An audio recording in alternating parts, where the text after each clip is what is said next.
This conference will now be recorded. Bismillahirrahmanirrahim. Good afternoon. Assalamu alaikum, everyone.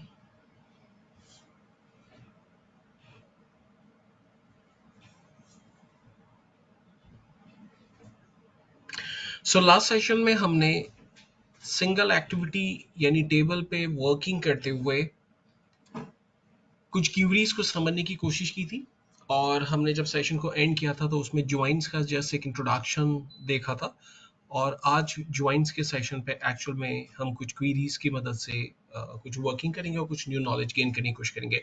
देखिए last session में मैंने आपको ये भी शायद बताया था कि एसक्यूएल के अंदर जो सबसे इंपॉर्टेंट एरिया है जब आप टेबल्स की डेवलपमेंट करते हैं तो उसमें प्राइमरी की एंड फॉरेन की का बहुत इंपॉर्टेंट रोल है और उसके बेसिस पर आप अपने फर्दर टेबल्स के ज्वाइंट्स डेवलप कर सकते हैं।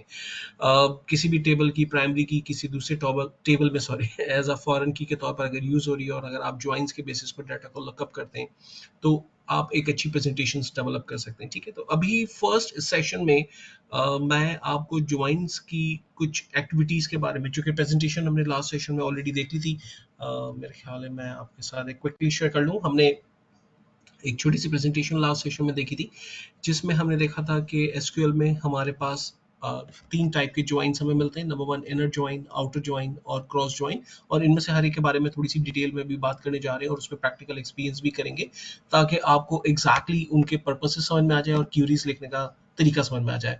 और फ्यूचर में जब भी आप डाटा को एनालिसिस करते हैं with the help of different tables की ज्वाइंट्स को कंबाइन करने के बाद आप डाटा को एग्जैक्टली गेट कर पा रहे होते हैं, तो उसमें ज्वाइंट्स का जो रोल है वो बहुत ज़्यादा इंपॉर्टेंट है। आप में से वो लोग जो कि एसक्यूएल के वो इनिशियल यूज़र हैं तो ज्वाइंट्स के ऊपर ज़रूर प्रैक्टिस कीजिएगा। ये वीडियोस देखने के बाद आप इसकी प्रैक्टिस ज़रूर करें, लेकिन दूसरी अपॉर्चुनिटीज़ भी, चूंकि यूट्यूब पे और गूगल पे हर चीज़ मौजूद है, आप जितना ज़्यादा कॉन्फिडेंट होंगे ज्वाइंट्स यूज़ करने के लिए और इवन मल्टी क्यूरीज के जरिए जब आप ज्वाइंट्स लगाते हैं तो जिसे हम सब क्यूरी कहते हैं एग्जैक्टली, तो वो आपको और कॉन्फिडेंस देगी और इंशाल्लाह हमारे नेक्स्ट सेशन का जो रिमेनिंग टॉपिक्स हैं उसमें एजेंडा भी ये मौजूद है। अच्छा, जब हम थ्री डिफरेंट टाइप के ज्वाइंट्स अप्लाई करते हैं तो उसमें जो आउटर ज्वाइन है वो डिवाइड है एक्चुअली तीन कैटेगरीज के अंदर। Number one left join, number two right join, number three full join या फुल आउटर ज्वाइन जिसे हम कह सकते हैं, राइट। अब अगर इसको समझने की कोशिश करें और डाटा को पॉपुलेट करने की कोशिश करें तो ये कैसे पॉसिबल होगा। अज्यूम करते हैं कि मेरे पास एक मैं ऐसे शिफ्ट F5 कर लेता हूँ ताकि स्क्रीन साइज थोड़ा सा विजिबल हो जाए, उसके ऊपर हम बात कर सकें। ओके, सो अज्यूम करते हैं कि अगर मैं इनर ज्वाइन की एक एग्जांपल आपके साथ शेयर करूं। सो मेरे पास एक एम्प्लॉय का टेबल है जो लास्ट सेशन में याद होगा हमने डे वन डेवलप किया था और उसमें कुछ डमी डाटा इंसर्ट किया था। बिल्कुल इसी तरह से यहाँ पर उसी का स्क्रीनशॉट लिया हुआ है। कुछ मैंने थोड़ी सी अल्ट्रेशन की है, लास्ट में डेजिग्नेशन को ऐड कर दिया है और मेरे ख्याल है बाकी तो ज़्यादा तो चीज़ें वही है जो डे वन के टॉपिक में डिस्कस हुई थी। Okay, so the first column is like आप देख सकते हैं आईडी का कॉलम हमें नजर आ रहा है और इस आईडी के कॉलम से यूजर को एग्जैक्टली ये अंडरस्टैंडिंग मिल रही है कि हर कस्टमर का जो यूनिक आईडी है वो सॉर्ट ऑफ यहाँ पर मौजूद है। एम्प्लॉय नेम नजर आ रहे हैं, एम्प्लॉय के ईमेल एड्रेसेस हैं, किस सिटी में वो मौजूद है, उनकी एज क्या है। अच्छा, अब जेंडर में मेल और फीमेल यहाँ पर मेंशन नहीं किया हुआ बल्कि उसे एज अ फॉरेन की के तौर पर यहाँ पर दिया हुआ है। ठीक है, जेंडर का एक सेपरेट टेबल कहीं मौजूद है, इसमें स्क्रीनशॉट नहीं दिया हुआ है, लेकिन जेंडर का एक सेपरेट टेबल मौजूद है जहाँ पर वन और two male and female assign किए गए हैं और उनकी जो कीज हैं वहां पर जेंडर के टेबल में ऐसा प्राइमरी कॉलम को यहाँ पर ऐसा फॉरेन की के तौर पर यहाँ पर लुकअप किया गया। ठीक है, अब जब हम इन दोनों टेबल्स को आपस में ज्वाइन कर देंगे तो उसके बेसिस पे जिन भी स्टाफ के जेंडर नंबर असाइन है उनके एग्जैक्टली जेंडर की जो एग्जैक्ट डिस्क्रिप्शन है या कैटेगरी है लाइक मेल एंड फीमेल वो हमें नजर आना शुरू हो जाएगी। सिमिलरली डिपार्टमेंट आईडी आप देख सकते हैं, डिपार्टमेंट नेम असाइन नहीं है बल्कि डिपार्टमेंट के कोड है 1 2 3 4। अच्छा, इससे फायदा ये होता है कि अगर स्टाफ जब ट्रांसफर होता है या न्यू स्टाफ की ज्वाइनिंग होती है कंपनी में, आज एक डिपार्टमेंट एग्जिस्ट नहीं करता है, सपोज करें कि फ्यूचर में कंपनी ने एक न्यू बीआई डिपार्टमेंट जो है वो इंट्रोड्यूस किया, तो आप एक सेपरेट टेबल के अंदर करेक्शन करते हैं और वो एक तरह से आपका यूनिक टेबल है जिसमें तमाम इन्फॉर्मेशन यूनिक तौर पर मौजूद है। ठीक है, डुप्लीकेट इन्फॉर्मेशन नहीं है। लेकिन जो एम्प्लॉय का टेबल है मान के चले तो उसमें एम्प्लॉय मल्टीपल एम्प्लॉयज हो सकते हैं जो सेम डिपार्टमेंट से बिलोंग करते हैं। जैसे फाइनेंस के अंदर जो है वो 4 5 6 स्टाफ हो सकते हैं पॉसिबल, लेकिन एग्जैक्टली फाइनेंस जो है वो आपका एक यूनिक टेबल है या एक यूनिक फील्ड है जो कि एक अलग टेबल में डिपार्टमेंट के टेबल के अंदर असाइन किया गया है। तो सिमिलरली यहाँ पर डेजिग्नेशन के कॉलम के लिए भी यही एक्टिविटी की गई है। 1 2 3 डिफरेंट एम्प्लॉइज को डिफरेंट डेजिग्नेशन असाइन कर दी गई हैं और डेजिग्नेशन का टेबल हमारे पास यहाँ पर सेपरेटली मौजूद है 1 2 3 4 के नाम से। अगर किसी एम्प्लॉय का डेजिग्नेशन आईडी 1 है तो इट मीन्स कि वो मैनेजरियल या मैनेजर की डेजिग्नेशन पे बिलोंग करते हैं। सिमिलरली अगर किसी का डेजिग्नेशन 2 है इट मीन्स के उनका जो डेजिग्नेशन है वो असिस्टेंट मैनेजर है, 3 है तो ऑफिसर और 4 है तो अदर्स है। और हो सकता है कि किसी एम्प्लॉय को चूंकि हमने एज इंटर्न हायर किया है और अभी उनकी ट्रेनिंग चल रही है और ट्रेनिंग के बाद हम डिसाइड करेंगे कि एग्जैक्टली हमें उन्हें कौन से डिपार्टमेंट में या क्या डेजिग्नेशन उन्हें देनी है एग्जैक्टली। तो अभी हमने वो डिसाइड नहीं किया। तो कुछ डिपार्टमेंट में एम्प्लॉय में सॉरी आप देख सकते हैं कि डेजिग्नेशन उनकी फिलहाल नल है। उन्हें चूंकि ट्रेनिंग फेज के अंदर रखा हुआ है, वंस उनकी ट्रेनिंग कंप्लीट होगी तो उन्हें हम डेजिग्नेशन असाइन करेंगे डिपार्टमेंट के अंदर जहां उनकी ऑलरेडी कीज मौजूद है, वहां पर उन्हें हम नॉमिनेट करेंगे। तो अगर अज्यूम करते हैं कि मैं एक ऐसा आउटपुट चाहता हूं कि जिसमें मुझे ये देखना है कि वो कौन से एम्प्लॉइज हैं। मेरे पास एक्चुअल डेटाबेस के अंदर तो 10 एम्प्लॉइज नजर आ रहे हैं, लेकिन मुझे सिर्फ वो एम्प्लॉइज देखने हैं जिनको डेजिग्नेशन असाइन कर दी गई है और वो टोटल एम्प्लॉय कितने हैं। ठीक है, तो इस सिचुएशन में हमें डेजिग्नेशन आईडी जो यहाँ फॉरेन की है, डेजिग्नेशन के टेबल में डेजिग्नेशन आईडी जो कि प्राइमरी की है, उन दोनों को आपस में इनर ज्वाइन हम लगाएंगे। इनर ज्वाइन का मतलब होता है कि दोनों कॉलम की फील्ड्स 100% जब मैच कर जाए तो उनके बेसिस पर हमें आउटपुट दे दे। अब यहाँ पर चूंकि 10 रॉज हैं लेकिन 2 ऐसी डेजिग्नेशन है जिन्हें कोई आईडी या इस वक्त जो है वो डेजिग्नेशन असाइन नहीं है और हम इनर ज्वाइन की कमांड को अप्लाई कर रहे हैं, तो आउटपुट हमारे पास 8 रॉज आएंगे। इनर ज्वाइन का मतलब है कि जो दोनों चीजें आपस में यानी दोनों टेबल्स की वैल्यूज आपस में 100% मैच हो जाए, उसके बेसिस पर आउटपुट आप हमें एक नए कॉलम के अंदर दे दें। तो मैंने एक सिंपल सी क्यूरी लिखी है, सेलेक्ट एम्प्लॉय नेम, चूंकि मुझे एक एम्प्लॉय नेम चाहिए था, देन मुझे ईमेल चाहिए, एड्रेस मुझे रिक्वायर्ड है, एज चाहिए एंड देन डेजिग्नेशन चाहिए। ठीक है, फ्रॉम टीबीएल एम्प्लॉय। तो टीबीएल एम्प्लॉय में हमें एम्प्लॉय नेम मिल गया है, ईमेल मिल गया है, एड्रेस हमें चाहिए, एज चाहिए। और चूंकि हमें डेजिग्नेशन एक्चुअल में चाहिए तो यहाँ पर फिलहाल डेजिग्नेशन आईडी है, डेजिग्नेशन जबकि हमारे पास दूसरे टेबल डेजिग्नेशन के टेबल में मौजूद है। तो हमने इसे लिख दिया कि आप हमें ये फील्ड्स रिटर्न करें फ्रॉम टीबीएल एम्प्लॉय से। तो ऑटोमेटिकली इसे एम्प्लॉय नेम मिल गया, ईमेल एड्रेस, ईमेल मिल गया, एड्रेस मिल गया और एज मिल गई फ्रॉम टीबीएल एम्प्लॉय के टेबल से, राइट। और ज्वाइन करे टीबीएल डेजिग्नेशन का जो टेबल है इसके साथ ज्वाइन करें ऑन टीबीएल एम्प्लॉय के टेबल में। हमारे पास जो ये टीबीएल एम्प्लॉय का टेबल है इसमें डेजिग्नेशन आईडी का कॉलम है, इक्वल्स टू होना चाहिए टीबीएल डेजिग्नेशन के कॉलम में टेबल में डेजिग्नेशन आईडी का कॉलम एग्जैक्टली सेम होना चाहिए। तो अगर ये दोनों चीजें आपस में मैप हो रही हैं like primary and foreign key के बेसिस पर, तो रिजल्ट आप हमें आउटपुट दे दें। सिमिलरली अगर मैंने ऊपर ज्वाइन में सिंपल ज्वाइन की कंडीशन लिखी हुई है, अगर मैं ज्वाइन नहीं लिखता हूँ और उसकी जगह पर इनर ज्वाइन लिख देता हूँ तो भी बात एक ही है, सिस्टम उसे अंडरस्टैंड कर लेगा और एग्जैक्टली हमें आउटपुट रिटर्न करेगा। अब इस क्यूरी को अगर मैं इंप्लीमेंट करना चाहता हूँ फॉर एग्जांपल अपने एसक्यूएल के अंदर और उसके बेसिस पर मैं डाटा को लुकअप करना चाहता हूँ, तो मैं ये क्यूरी यहाँ पर टाइप कर देता हूँ। फिलहाल मैं ज्वाइंस के टेबल में मौजूद हूँ और हम देख सकते हैं कि हमारे पास टीबीएल एम्प्लॉय का एक टेबल मौजूद है। मैं जस्ट क्विकली इसे सेलेक्ट 1000 रॉस कर लेता हूँ। आप देखें वही तमाम कॉलम्स है हमारे पास जो स्क्रीनशॉट में दिखाए थे। एम्प्लॉय आईडी, एम्प्लॉय नेम हमें चाहिए, नेम, एड्रेस, एज हमें चाहिए और डेजिग्नेशन आईडी को एक्चुअल में हमें डेजिग्नेशन के टेबल में जो इसकी प्राइमरी की है डेजिग्नेशन आईडी उसी के बेसिस पर हमें ज्वाइन करना है। ये इनर ज्वाइन की बेसिस पर एक्टिविटी होगी और वंस जब दोनों टेबल्स आपस में इनर ज्वाइन होंगे तो रिजल्ट्स हमें रिटर्न करेंगे। सो मैं सिंपल एक्टिविटी लिख देता हूँ, सेलेक्ट क्या क्या हमें चाहिए। तो हमने कहा हमें एम्प्लॉय नेम हमें रिक्वायर्ड है, ठीक है, ईमेल हमें चाहिए, एड्रेस हमें चाहिए और एज हमें चाहिए और डेजिग्नेशन भी, ठीक है,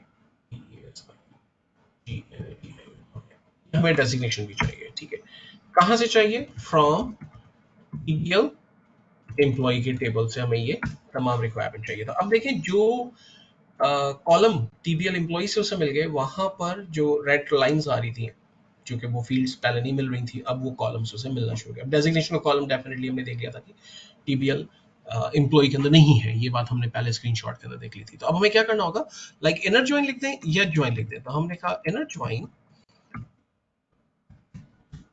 ज्वाइन करें किसके साथ, सिंपल टीबीएल डेजिग्नेशन के साथ। ठीक है, हमने कहा टीबीएल डेजिग्नेशन के साथ आप इनर ज्वाइन करें। और यहाँ देखें हमारे पास डेजिग्नेशन का भी जो एरर आ रहा था वो प्रॉब्लम यहाँ से सॉल्व हो गया। अब हमें ज्वाइन करना है ऑन टीबीएल एम्प्लॉई की टेबल, सॉरी टीबीएल एम्प्लॉई की टेबल में जो कॉलम है हमारे पास डेजिग्नेशन आईडी का कॉलम इक्वल्स टू होना चाहिए टीबीएल डेजिग्नेशन के टेबल में एम्प्लॉय डेजिग्नेशन आईडी का कॉलम। ठीक है, ये दोनों कॉलम्स आपस में मैच होने चाहिए। और अब मैं कंट्रोल ए या इनको सेलेक्ट करने के बाद कीबोर्ड से F5 बटन प्रेस कर रहा हूँ। आप देखें एग्जैक्टली आउटपुट हमारे पास एम्प्लॉय नेम, ईमेल एड्रेसेस और एज और डेजिग्नेशन, जो स्क्रीनशॉट में हमें ये तमाम रिक्वायरमेंट दिखाई गई है, एग्जैक्टली वो आउटपुट हमें मिल रहा है। यानी आउटपुट जो आ रहे हैं वो टोटल 8 रिकॉर्ड है, जबकि डेटाबेस में मैंने आपसे कहा था टोटल 10 रिकॉर्ड्स हमारे पास मौजूद हैं, जस्ट बिकॉज के 2 डेजिग्नेशंस नल हैं, इसलिए वो डाटा हमें यहाँ पर पॉपुलेट नहीं हो रहा। अब दूसरी कंडीशन ज्वाइंस के अंदर कहलाती है लेफ्ट आउटर ज्वाइन, या हम इसे लेफ्ट ज्वाइन भी कह सकते हैं। ठीक है, आप दो में से कोई भी एक वर्ड इसे यूज कर सकते हैं। अब लेफ्ट ज्वाइन में क्या होता है कि आपका जो फर्स्ट टेबल है उसमें 10 रिकॉर्ड्स मौजूद हैं, सेकंड टेबल में हमारे 4 रिकॉर्ड्स मौजूद हैं।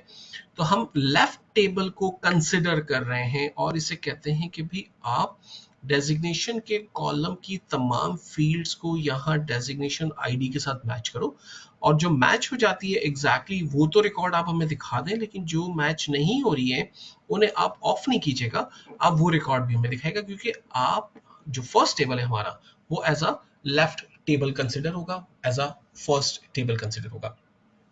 तो आप देखिए हमने स्टार्ट भी वैसे ही लिया है। सेलेक्ट एम्प्लॉय नेम हमें चाहिए, ईमेल एड्रेस है, एड्रेस है, एज है, डेजिग्नेशन है। ये फर्स्ट लाइन बिल्कुल वैसी है, फ्रॉम टीबीएल एम्प्लॉय, यहाँ पर भी वही है।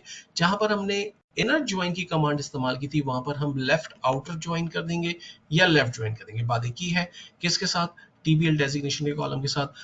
तो जो फर्स्ट टेबल यहाँ पर यूज हो रहा है टीबीएल एम्प्लॉय, वो एज अ फर्स्ट टेबल मान रहा है, यानी लेफ्ट कॉलम उसे मान, लेफ्ट टेबल सॉरी उसे मान रहा है।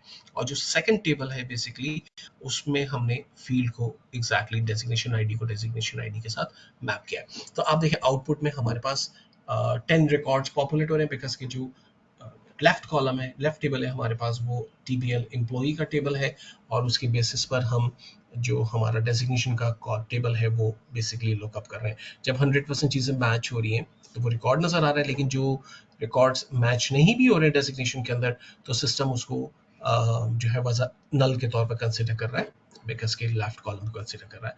तो मैं अपनी क्यूरी के अंदर छोटी सी चेंजिंग कर लेता हूँ, कंट्रोल सी मैंने किया है कॉपी, और इसे और दफ़ा पेस्ट कर दिया, और जहाँ पर इनर ज्वाइन है जस्ट मैं वहाँ पर टाइप कर देता हूँ लाइक लेफ्ट ज्वाइन या left outer join, and then simply keyboard से F5 बटन प्रेस करते हैं। आप देखिए 10 रिकॉर्ड्स नजर आ रहे हैं, जो 2 रिकॉर्ड्स हमारे नल थे एग्जैक्टली वो रिकॉर्ड्स को भी वो साथ साथ में लेकर आ रहा है।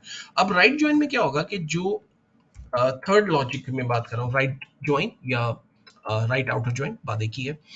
अच्छा, अब इसमें एक्चुअल में वो राइट टेबल को, जो हमारा ये टेबल सेकंड टेबल जो हम लुकअप करेंगे, उस टेबल को एज अ कंसिडर टेबल मान के चल रहा है। ठीक है, कंडीशन सारी वही है, सिर्फ हमारे पास राइट ज्वाइन की कंडीशन लग गई है, और इट मीन्स कि जो सेकंड टेबल यूज हो रहा है एज अ राइट ज्वाइन उसे कंसिडर कर रहा है। अब यहाँ क्या हो रहा है कि जिन जिन के डेजिग्नेशंस असाइंड है, यानी 1, 2 और 3 जिनके डेजिग्नेशन असाइन है, आप देखें उन्हें तो वो डेजिग्नेशन दे रहा है।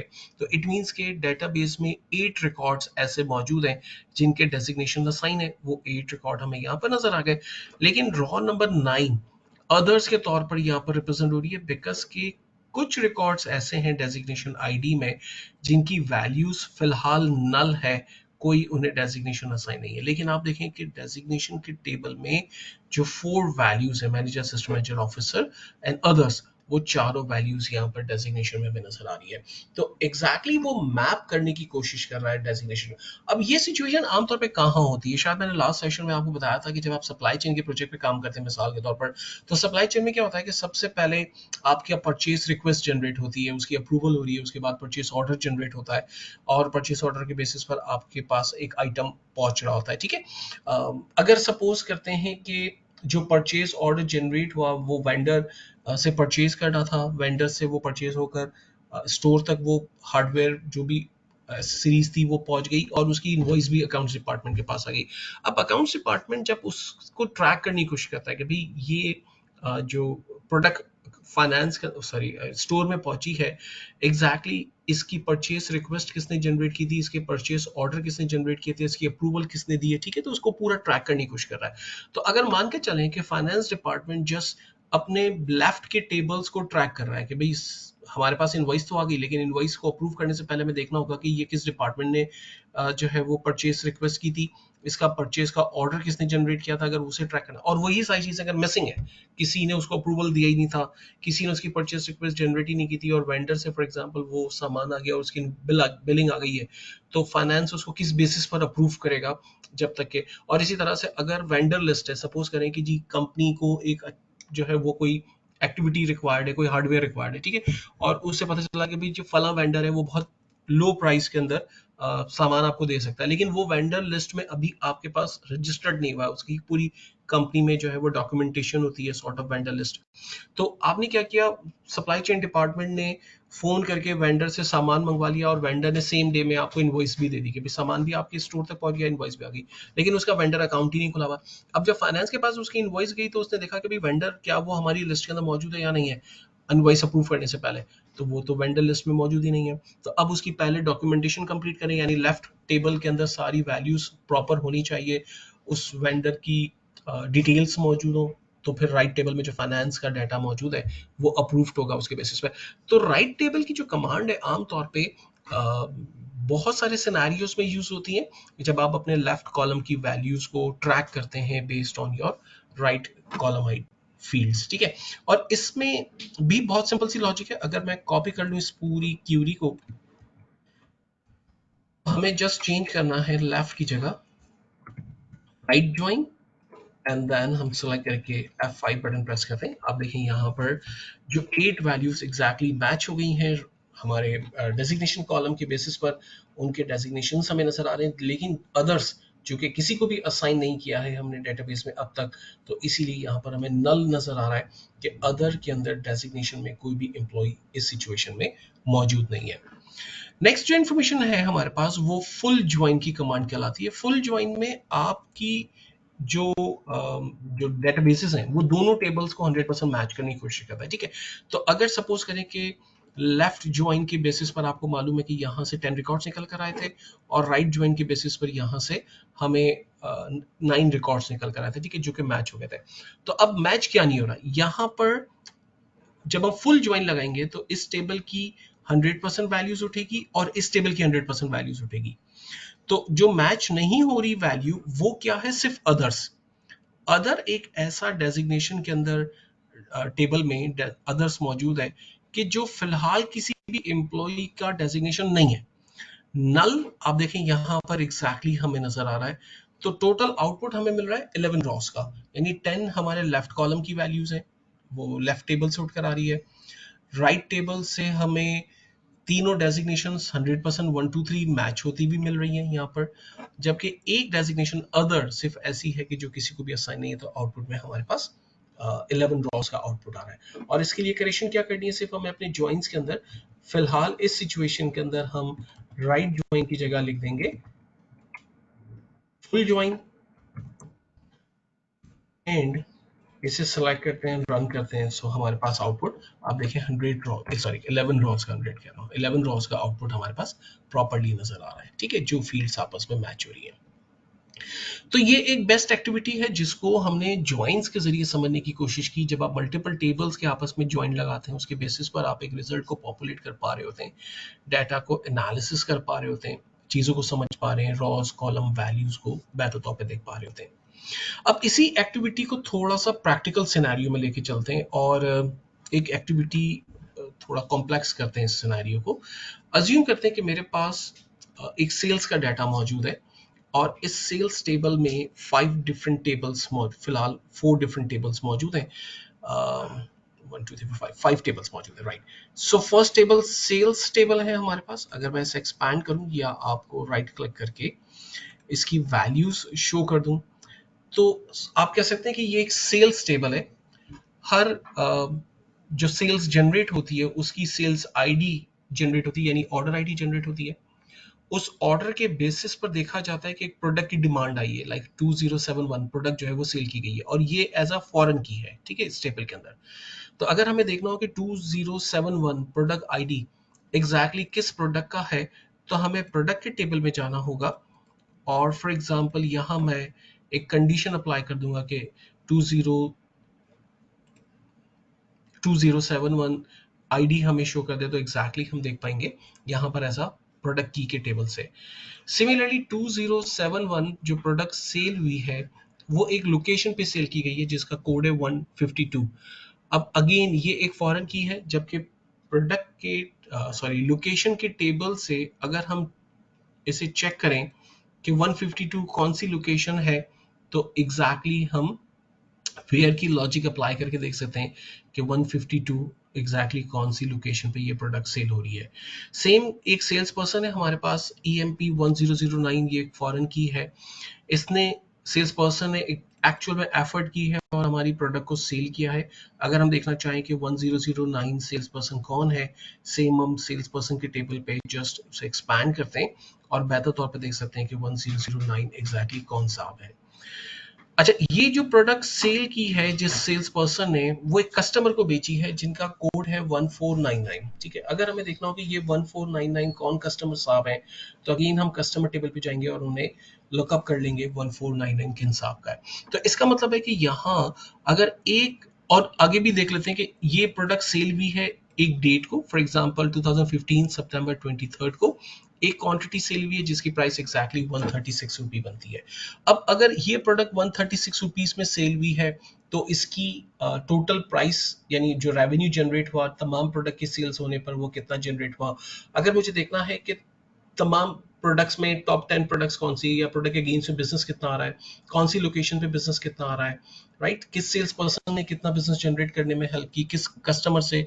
और अगर मुझे ईयर वाइज कंपैरिजन करना है कि 2015 में क्या बिजनेस था, 2016 में क्या बिजनेस था, जिसे आम जबान में हम मंथ टू मंथ कंपैरिजन कहते हैं, ईयर टू ईयर कंपैरिजन कहते हैं। तो लाइक एसक्यूएल के अंदर चूंकि आपके पास एक लार्ज डाटा सेट मौजूद है, अगर आप उसको शोकेस करते हैं इवन एक्सेल के अंदर या पावर बीआई के अंदर या टैब्लू के अंदर, तो आपके जो फ्रंट पे नंबर्स आ रहे होते हैं उसे वैलिडेट करने के लिए आपको एसक्यूएल पे जाना पड़ता है, ताकि आप उसको एक तरह से चेक भी कर लें कि फ्रंट पे जो नंबर आ रहे हैं वो एग्जैक्टली सेम हैं जो आपके पास एसक्यूएल के अंदर मौजूद है। प्लस अगर आप एसक्यूएल के यूजर हैं और आप शोकेस नहीं कर रहे अपने डाटा को, लेकिन अगर आपको सिर्फ ये देखना है कि हमारी सेल्स जो है वो कस्टमर वाइज क्या रहती है और उससे जो प्राइस जनरेट हो रही है, लाइक उसे देखना चाहते हैं किस कस्टमर ने कितनी प्राइस के अंदर आपके पास प्रोडक्ट खरीदी, तो इट मींस कि आपको कस्टमर नेम चाहिए based on this customer ID, और डेफिनेटली प्राइस का कॉलम चाहिए। तो कस्टमर नेम मौजूद है किसी दूसरे टेबल के अंदर, तो आप इनर ज्वाइन की कमांड को यूज करेंगे, प्राइस के कॉलम को यहाँ पर लेकर आएंगे और एक्जैक्टली आप देख पाएंगे एसक्यूएल के अंदर के कस्टमर वाइज आपने क्या उन्होंने आपसे कितनी प्राइस के अंदर जो है वो वैल्यूज परचेज की और उसका टोटल आंसर क्या बनता है।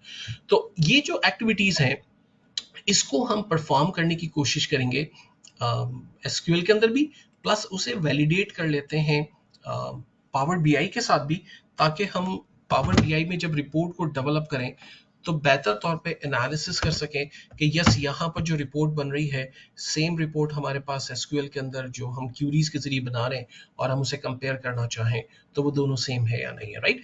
तो मैं एक क्विकली डेटाबेस यहाँ पर ले आता हूँ। सो जो टेबल मैंने आपको एसक्यूएल में अभी दिखाया है वही टेबल मैंने एक्सपोर्ट करके एक्सेल पे भी रख लिया है। सो सेल्स का टेबल है, आप देख सकते हैं वही ऑर्डर आईडी है, product name, location ID, sales person, customer, purchase date, कितनी क्वांटिटी सेल हुई, क्या प्राइस के अंदर सेल हुई, ठीक है। ये सेल्स का एक टेबल है। अगर मुझे देखना है कि प्रोडक्ट है 2037 वो कौन सी प्रोडक्ट सेल हुई है, तो ऑफ कोर्स जैसे मैंने आपको बताया था कि अगर आप प्रोडक्ट के टेबल में इस प्राइमरी कॉलम के बेसिस पर फॉरेन की कोई जो ज्वाइन लगाएंगे तो उसके बेसिस पर आपको पता चल जाएगा कि वो प्रोडक्ट एग्जैक्टली क्या है और इवन उसकी कॉस्ट क्या है, तो आप उसके रेवेन्यू को भी देख पाएंगे।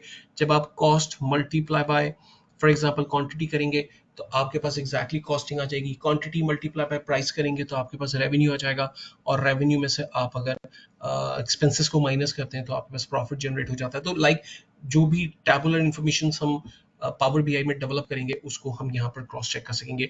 और मैंने यहाँ पर एक एडिशनल एक्टिविटी कर ली है, एक लास्ट में टेबल जनरेट कर लिया है ईयर के नाम से, जो कि 2015 2016 के कंसेक्टिवली ईयर्स हमें दिखा रहे हैं, क्योंकि जो डाटा मैंने आपके साथ शेयर किया है, जो डेमो दे रहा हूँ मैं आपको, ये डाटा 2015-16 का है, ठीक है, जनवरी टू दिसंबर 2015 एंड 16 का। तो इससे हम डेट वाइज भी कंपेयर कर पाएंगे बिजनेस को कि सेम पीरियड लास्ट ईयर में क्या हुआ था और करंट ईयर के अंदर क्या हुआ था, तो इसको समझने की कोशिश करेंगे। तो एक हेल्पर टेबल मैंने यहाँ पर सॉर्ट ऑफ ऑलरेडी बना लिया है डेट का, राइट। सो पावर बीआई में इस डाटा को जस्ट लेकर आते हैं। पावर बीआई की इंटेलिजेंसी ये है कि अगर इसके पास कोई स्ट्रक्चर्ड डाटा आ रहा होता है तो वो बैकएंड पे रिलेशनशिप्स ऑटो जनरेट कर देता है। अगर आप उसे एजुकेट कर दें कि वो जब भी डाटा को लेकर आए उसके रिलेशनशिप्स ना बनाए, तो आप ऐसा कर सकते हैं। लेकिन फिलहाल चूंकि हम पावर बीआई में डाटा को शोकेस करेंगे, बट उसकी जो वैलिडेशन है वो एसक्यूएल में क्यूरीज के जरिए देखेंगे, उसे एनालिसिस हम एसक्यूएल में करेंगे और उसके कंपैरिजंस, उसके रिजल्ट्स को पावर बीआई में भी सिर्फ देखेंगे। तो ठीक है, अच्छी बात है कि रिलेशनशिप्स वो बैकएंड पे खुद बना लेता है। तो मैं एक्सेल आइकॉन पे क्लिक कर रहा हूँ और डू या सेल्स टेबल को सेलेक्ट कर लेता हूँ, ओपन कर लेता हूँ, और यहाँ पर हमारे, मैंने आपको दिखाया था कि एक्सेल की बुक के अंदर 5 शीट थी, तो उन्हें एज अ 5 टेबल्स वो कंसिडर करेगा।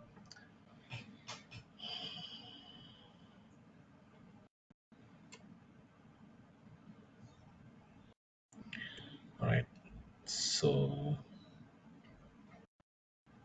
गुड। सो उसने बैकएंड पे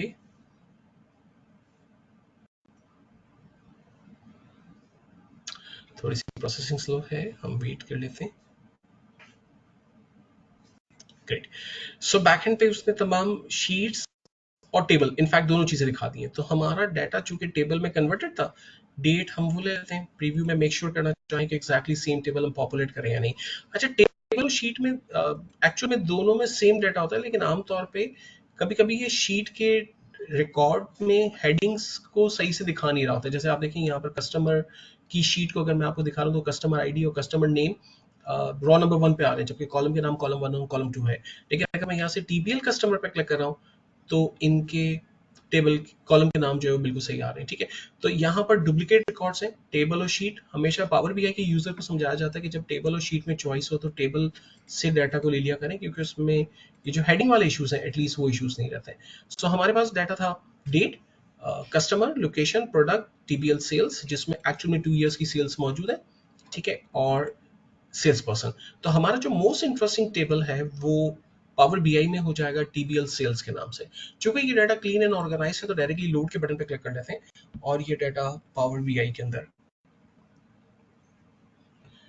अवेलेबल हो रहा है, और हम इसको मेक श्योर कर लेते हैं कि इसकी रिलेशनशिप सिस्टम ने बना दिए हैं या नहीं बनाए हैं। और इवन अगर मैं आपको पिछली वाली एग्जांपल को भी पावर बीआई के अंदर दिखाने की कोशिश करूं, तो वो ज्वाइन के कॉन्सेप्ट है।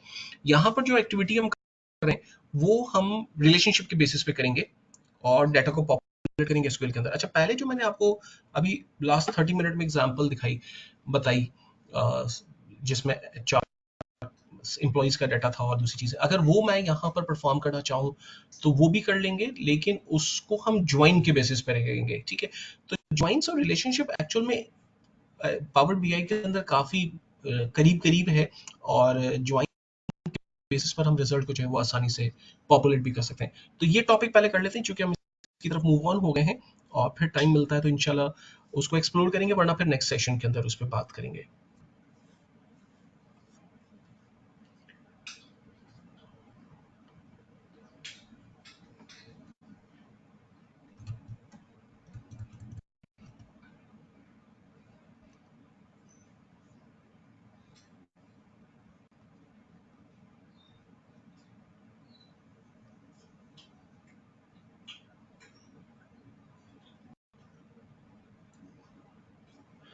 अच्छा, मुझे इनपुट मिला था यहाँ पर, शाहजेब ने कहा था कि पावर पॉइंट की जो मैंने क्यूरी लिखी थी, वो जो डेमो किया था पावर पॉइंट के, क्या वो आपको नजर नहीं आ रहे थे?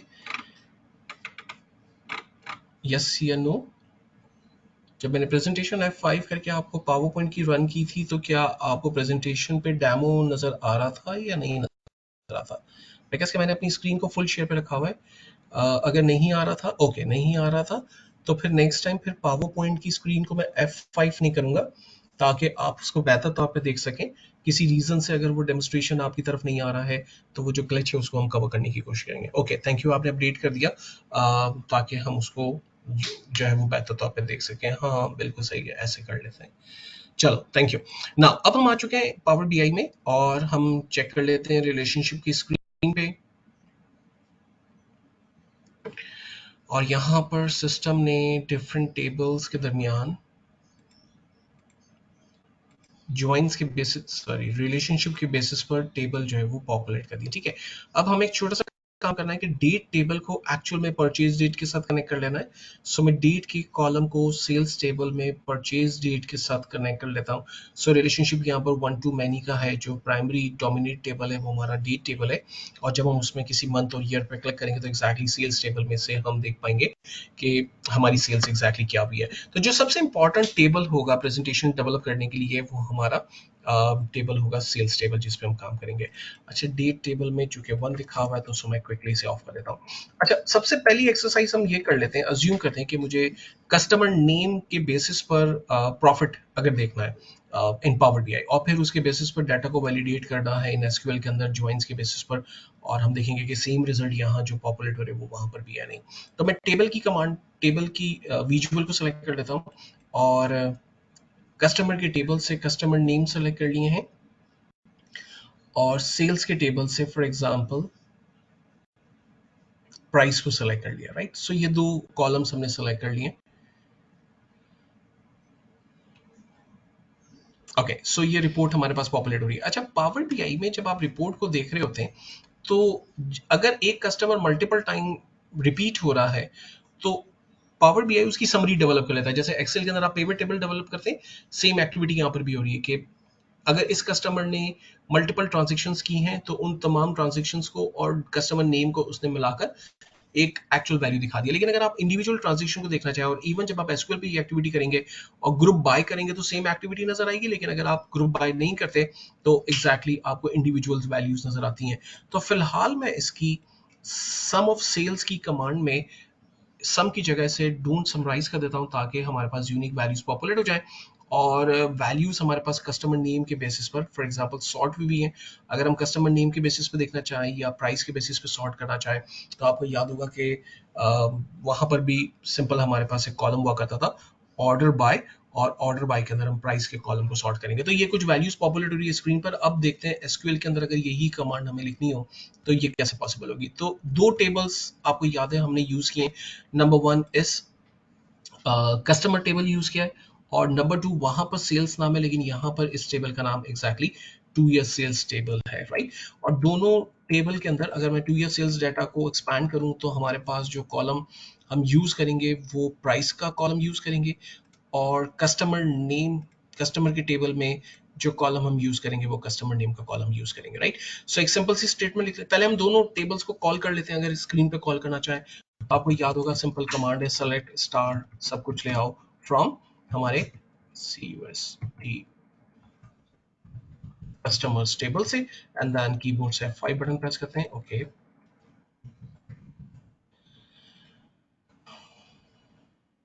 सो मैं गलत टेबल पे मौजूद हूँ, मैं लिख सही रहा हूँ, लेकिन आपको याद है कि हम इस वक्त ज्वाइंस के टेबल में मौजूद हैं जबकि वर्किंग कर रहे हैं सेल्स डाटा के टेबल से।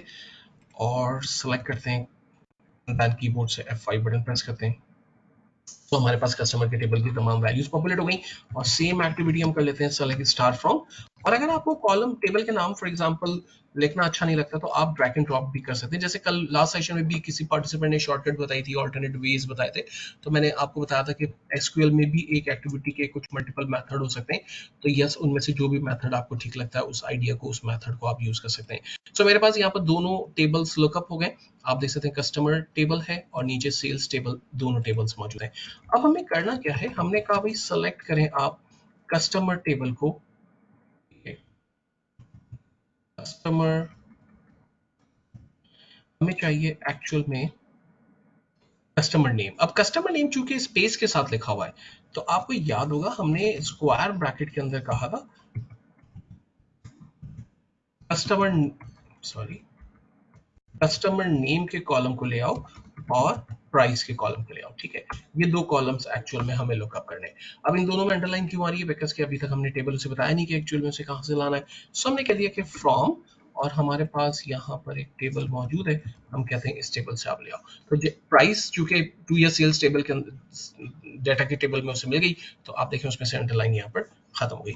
अब एक्चुअल में हम चाहते हैं कि आप इनर ज्वाइन कर दें कस्टमर टेबल को और प्राइस को, तो जो वैल्यूज आपस में 100% मैच करती हैं वही डाटा आप हमें ला कर देते, ठीक है। तो हमने अप्लाई कर दिया इनर ज्वाइन, और इनर ज्वाइन किसके साथ करें? हमने कहा कस्टमर टेबल के साथ कर दें ऑन हमारा जो 2 ईयर सेल्स डाटा का टेबल है उसे, उसमें कस्टमर आईडी नाम का एक कॉलम है, बेसिकली आपको उसके साथ ज्वाइन करना है, इक्वल्स टू कस्टमर टेबल में कस्टमर आईडी नाम का एक कॉलम है उसके साथ, ठीक है। आप देखें कोई भी इसमें एरर नहीं है।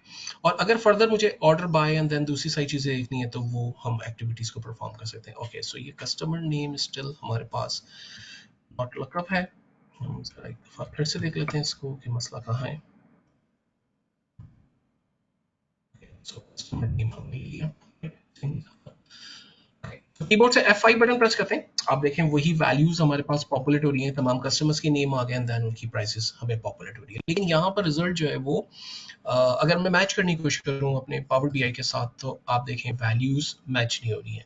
और उसके रीजन सिंपल से ये है कि एक तो मुझे इसको ऑर्डर बाय प्राइस का देना चाहिए ताकि वैल्यूज जो है वो बेहतर तो हमें पॉपुलेट हो, और दूसरा अगर मैं उसे डिसेंडिंग कर दूं, लाइक या लार्जेस्ट टू स्मॉलेस्ट या smallest to largest, either customer name या प्राइस को तो हम नहीं करेंगे डिसेंडिंग, वरना लार्जेस्ट नंबर ऊपर आ जाएंगे। और यहाँ पर हमने प्राइस को क्लिक किया हुआ है, अगर लार्जेस्ट देखना है तो मैं प्राइस के हेडर पे एक और दफा क्लिक कर देता हूँ, ये देखें लार्जेस्ट वैल्यू आ गई है।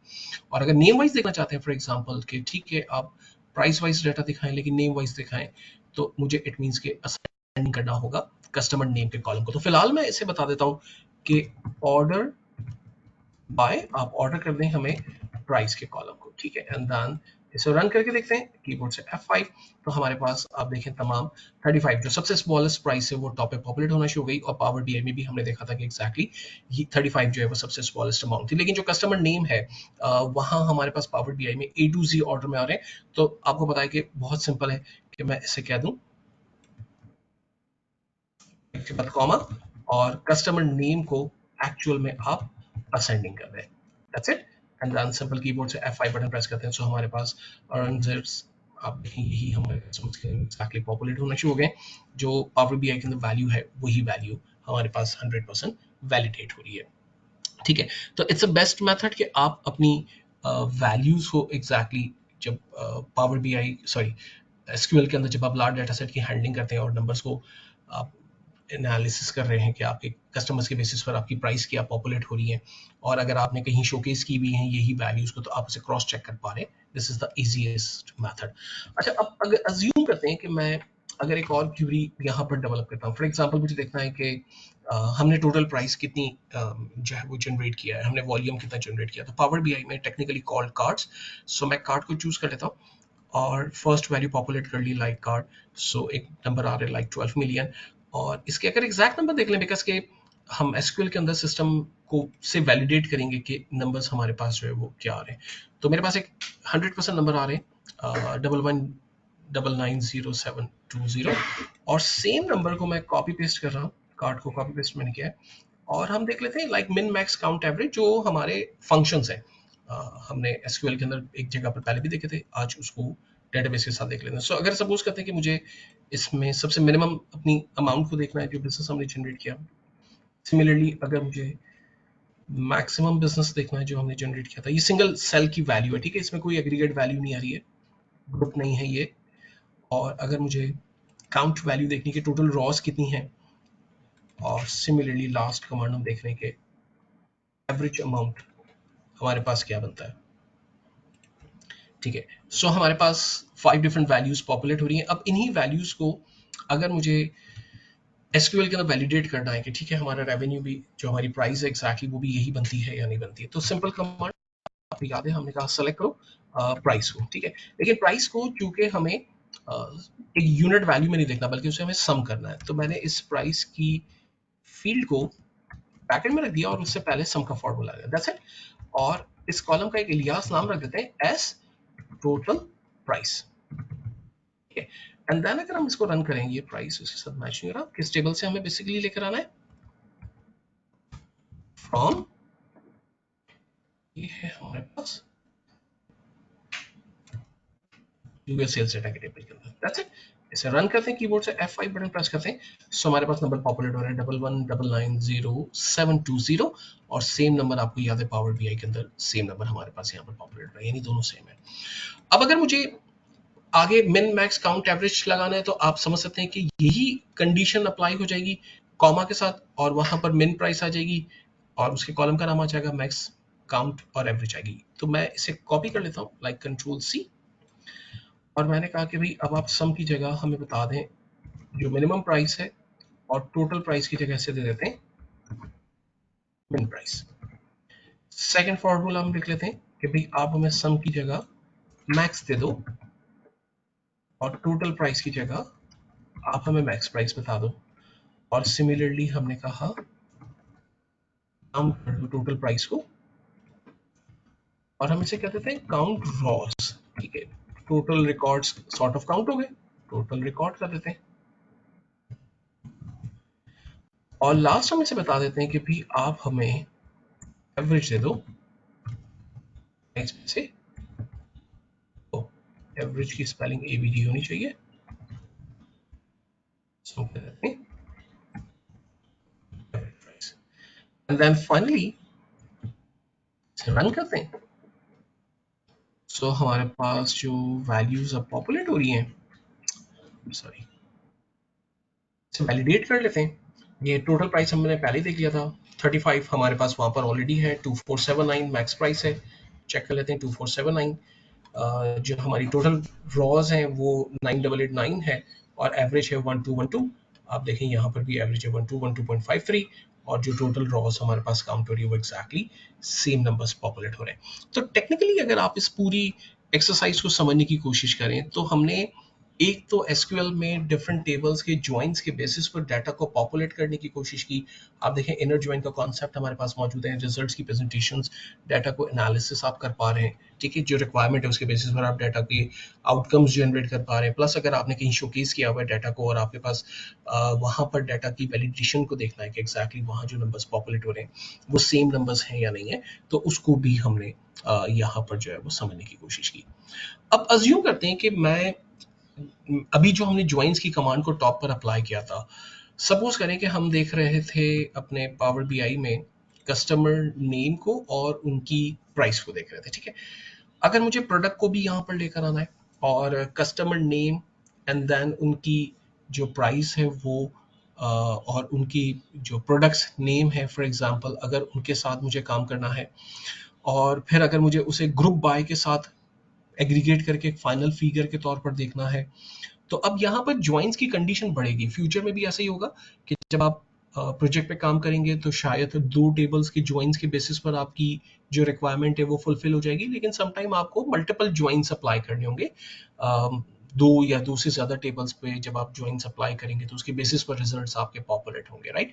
तो अब हम यही एक लॉजिक बिल्ड करने की कोशिश कर रहे हैं और उसे प्रैक्टिकली एक्सपीरियंस भी कर रहे हैं। सो मैं फिलहाल जो नंबर्स यहाँ पर मौजूद हैं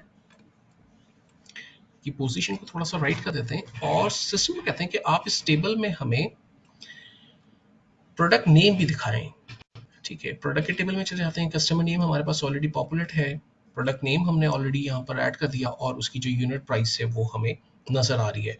और फॉर एग्जाम्पल अगर मैं प्राइस को सम कर देता हूँ तो हमें sort of A group by की लॉजिक यहाँ पर नजर आ रही है, जिसके बेसिस पर डाटा को हम बेहतर तौर पर एनालिसिस कर पा रहे हैं हमारे पास वैल्यूज की। और अगर हम डू नॉट समराइज करते हैं तो वैल्यूज हमें बिल्कुल इसी तरह से नजर आएगी जिस तरह से हमने एग्जैक्टली रॉ वाइज वैल्यूज को देखी है। तो अब यही फॉर्मूला, मतलब यही क्यूरी को मैं कॉपी कर लेता हूँ और नीचे पेस्ट करते हैं। सो हमारे पास रिक्वायरमेंट कस्टमर नेम चाहिए, ठीक है, हमें प्राइस चाहिए वो भी ठीक है, लेकिन हमें एक और कॉलम रिक्वायर्ड है जो कि है प्रोडक्ट नेम का। सो अगर मैं प्रोडक्ट नेम यहां पर टाइप करता हूं,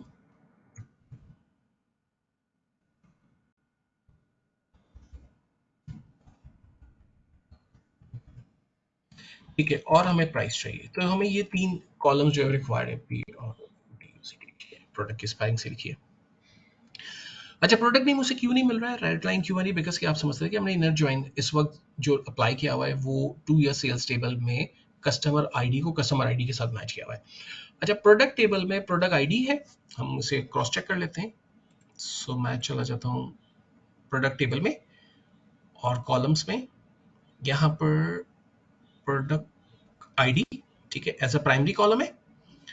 और अगर हम सेल्स टेबल को देख लें अपनी 2 ईयर सेल्स डेटा में, तो यहाँ पर product ID as a foreign key के तौर पे यूज हो रही है। तो इट मीन्स कि मुझे एक और इनर ज्वाइन बनाना होगा जिसमें एग्जैक्टली प्रोडक्ट आईडी को प्रोडक्ट आईडी के साथ जो है वो 2 ईयर सेल्स डेटा के साथ मैच करना होगा। सो मैं इसी लाइन को कॉपी कर लेता हूँ थोड़ा सा टाइम बचाने के लिए, और मैंने इसे कहा कि आप एक और इनर ज्वाइन लगा दें जो कि एग्जैक्टली आप प्रोडक्ट के टेबल के साथ करेंगे। ठीक है, सो प्रोडक्ट के टेबल्स के साथ हमने इसे ज्वाइन लगाया, और 2 ईयर सेल्स डेटा में अब हमारा जो फॉरेन की है वो है प्रोडक्ट आईडी का कॉलम, जबकि प्रोडक्ट टेबल में से भेजेंगे हम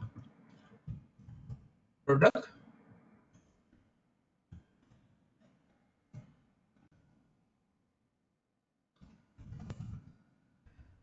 प्रोडक्ट के टेबल में प्रोडक्ट्स के टेबल में प्रोडक्ट आईडी के कॉलम के साथ। डन हो गया। एंड देन बाकी चीजें वैसी ही हैं। इसे रन करते हैं, कीबोर्ड से F5 बटन प्रेस करते हैं। अब देखें एग्जैक्टली हमारे पास वैल्यूज जो है वो पॉपुलेट हो रही हैं, सॉर्ट ऑफ, जिसमें हम रिजल्ट को बेहतर तौर पे एग्जैक्टली देख पा रहे हैं, राइट।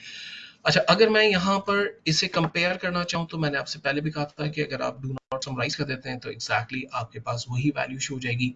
इंडिविजुअल कस्टमर से जो रेवेन्यू आपने जनरेट किया है उन्हीं प्राइसेस को आप यहाँ पर इवेल्युएट कर सकते हैं। नंबर 100% आपके पास सेम आ रहे हैं। तो अगर आप देखें तो इनर ज्वाइन दोनों टेबल की जो वैल्यूज 100% मैच कर रही है 2 ईयर सेल्स डाटा से, वो रिजल्ट आपके पास पॉपुलेट हो रहा है।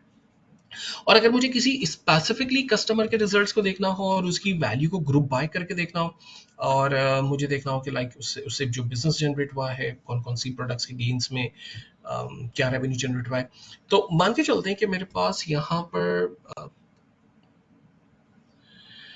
सपोज करते हैं किसी भी कस्टमर को हम ले लेते हैं जिसकी वैल्यूज को हमें पॉपुलेट करना है। ठीक है, सो मेरे पास यहाँ पर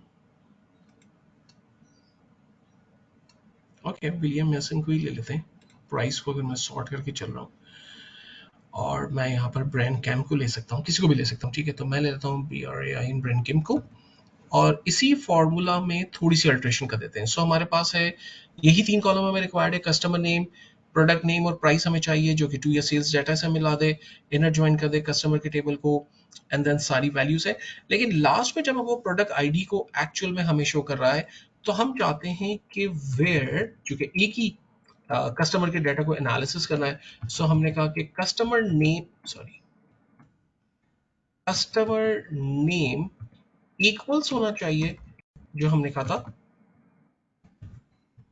ब्रेन किम,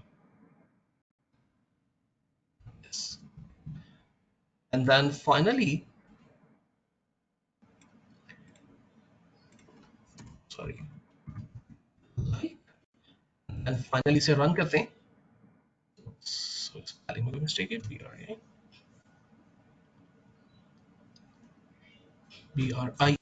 ओके,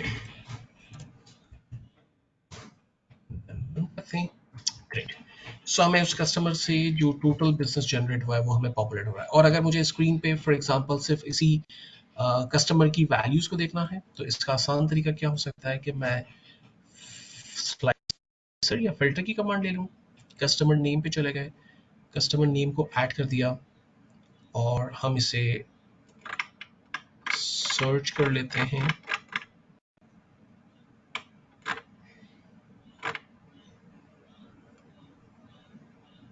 राइट, प्रिंट कैम। सो आप देखें कि इनकी जो टोटल सेल्स है वो हमारे पास पॉपुलेट हो रही है 35,112,123, 35,112,123, 368 and then 504 and then so on. तो आप देखें सेम वैल्यूज हमारे पास पॉपुलेट हो रही है। तो एक्चुअल में जो हमने फिल्टर की कमांड को पहले पढ़ा था, लाइक वो वैल्यू सॉर्ट ऑफ हमारे पास यहाँ पर पॉपुलेट हो रही है, राइट। अच्छा, अब इसी तरह से अगर आप मल्टीपल ज्वाइंस, इनर ज्वाइंस लगाना चाहें तो यस, इनर ज्वाइन लगा सकते हैं। और मल्टीपल टेबल्स के डाटा को लुकअप कर सकते हैं, तो वो टेक्निक एक आपके साथ जो है वो शेयर हो गई है।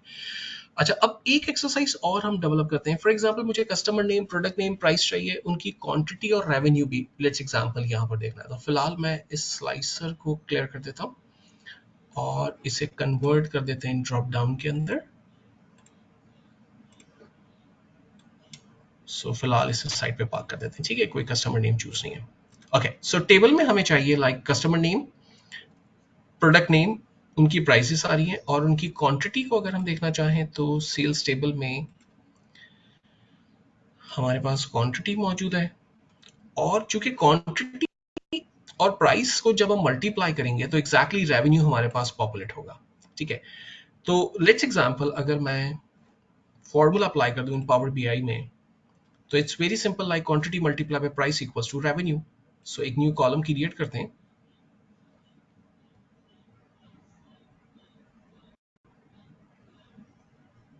और उस कॉलम को नेम दे देते हैं रेवेन्यू।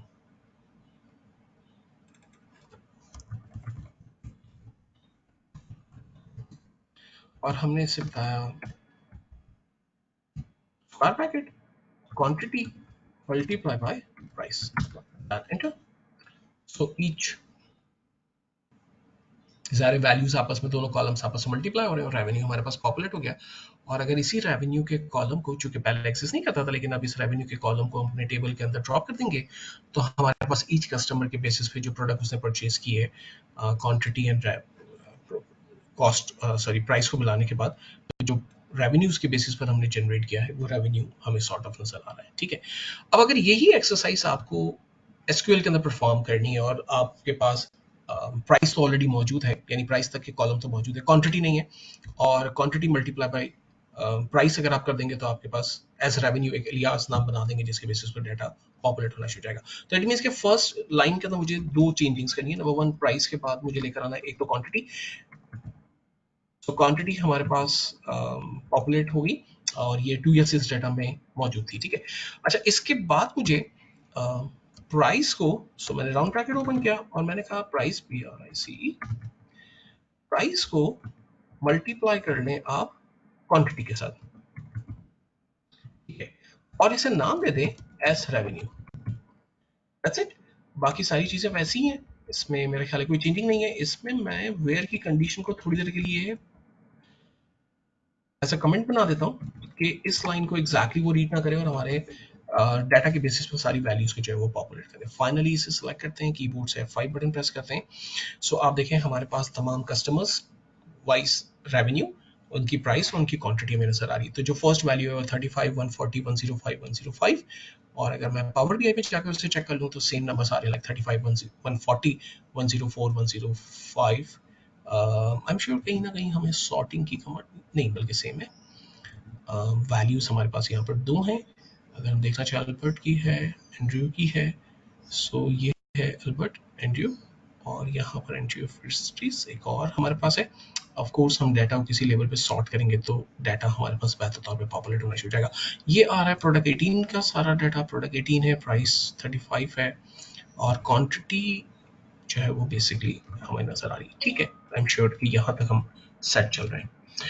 ओके, सो अगर सपोज करते हैं कि मुझे सिर्फ उस तीन तीन वैल्यूज को देखने की जरूरत है, लाइक प्राइस देखनी है, क्वांटिटी देखनी है, रेवेन्यू देखना है, और उसकी वैल्यूज को एग्जैक्टली पॉपुलेट करके देखना है, तो हम ये एक्सरसाइज कैसे परफॉर्म कर सकते हैं। तो कंडीशन यही है कि फर्स्ट तो हम यही कॉलम ले लेते हैं, लाइक हमने कहा सेलेक्ट करें प्राइस के कॉलम को,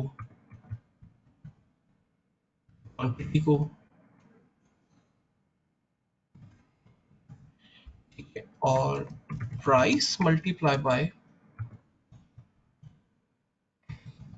क्वांटिटी हो जाए एस रेवेन्यू फ्रॉम जो हमारा टेबल है।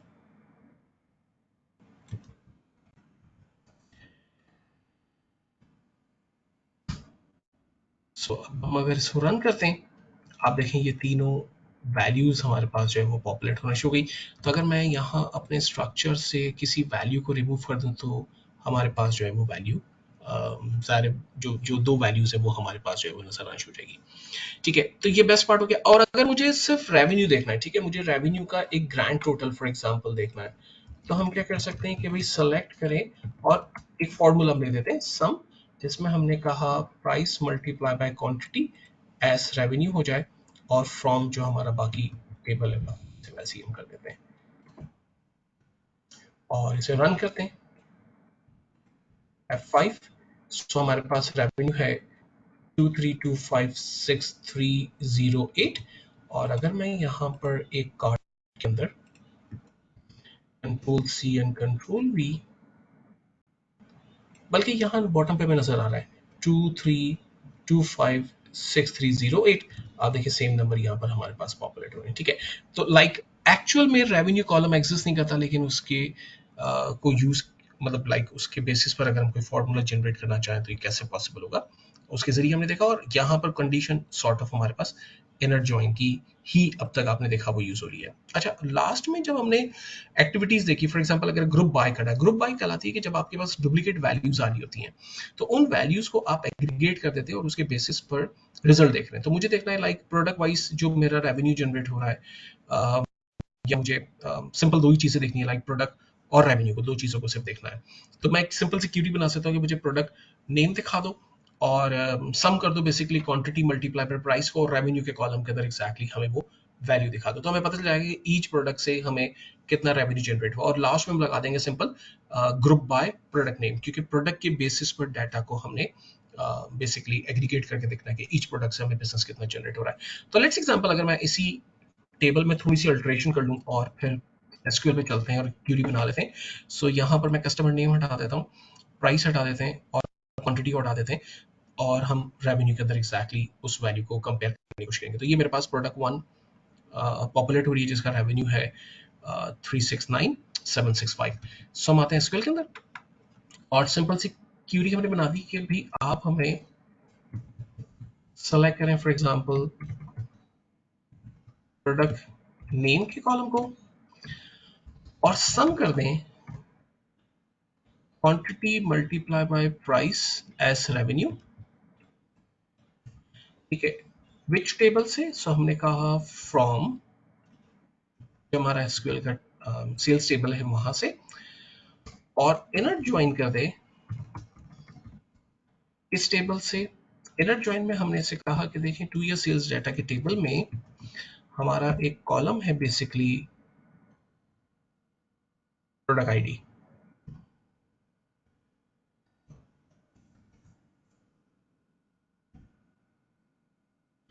टू ईयर सेल्स डाटा में। so, इसको थोड़ा देखना पड़ेगा, प्रोडक्ट आईडी को इक्वल्स प्रोडक्ट टेबल में आईडी के साथ। एक गलती हो रही है और वो गलती है inner join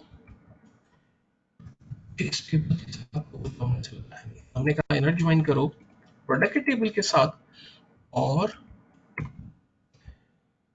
to year sales data में प्रोडक्ट आईडी के साथ, प्रोडक्ट्स के टेबल में प्रोडक्ट आईडी के फील्ड के साथ।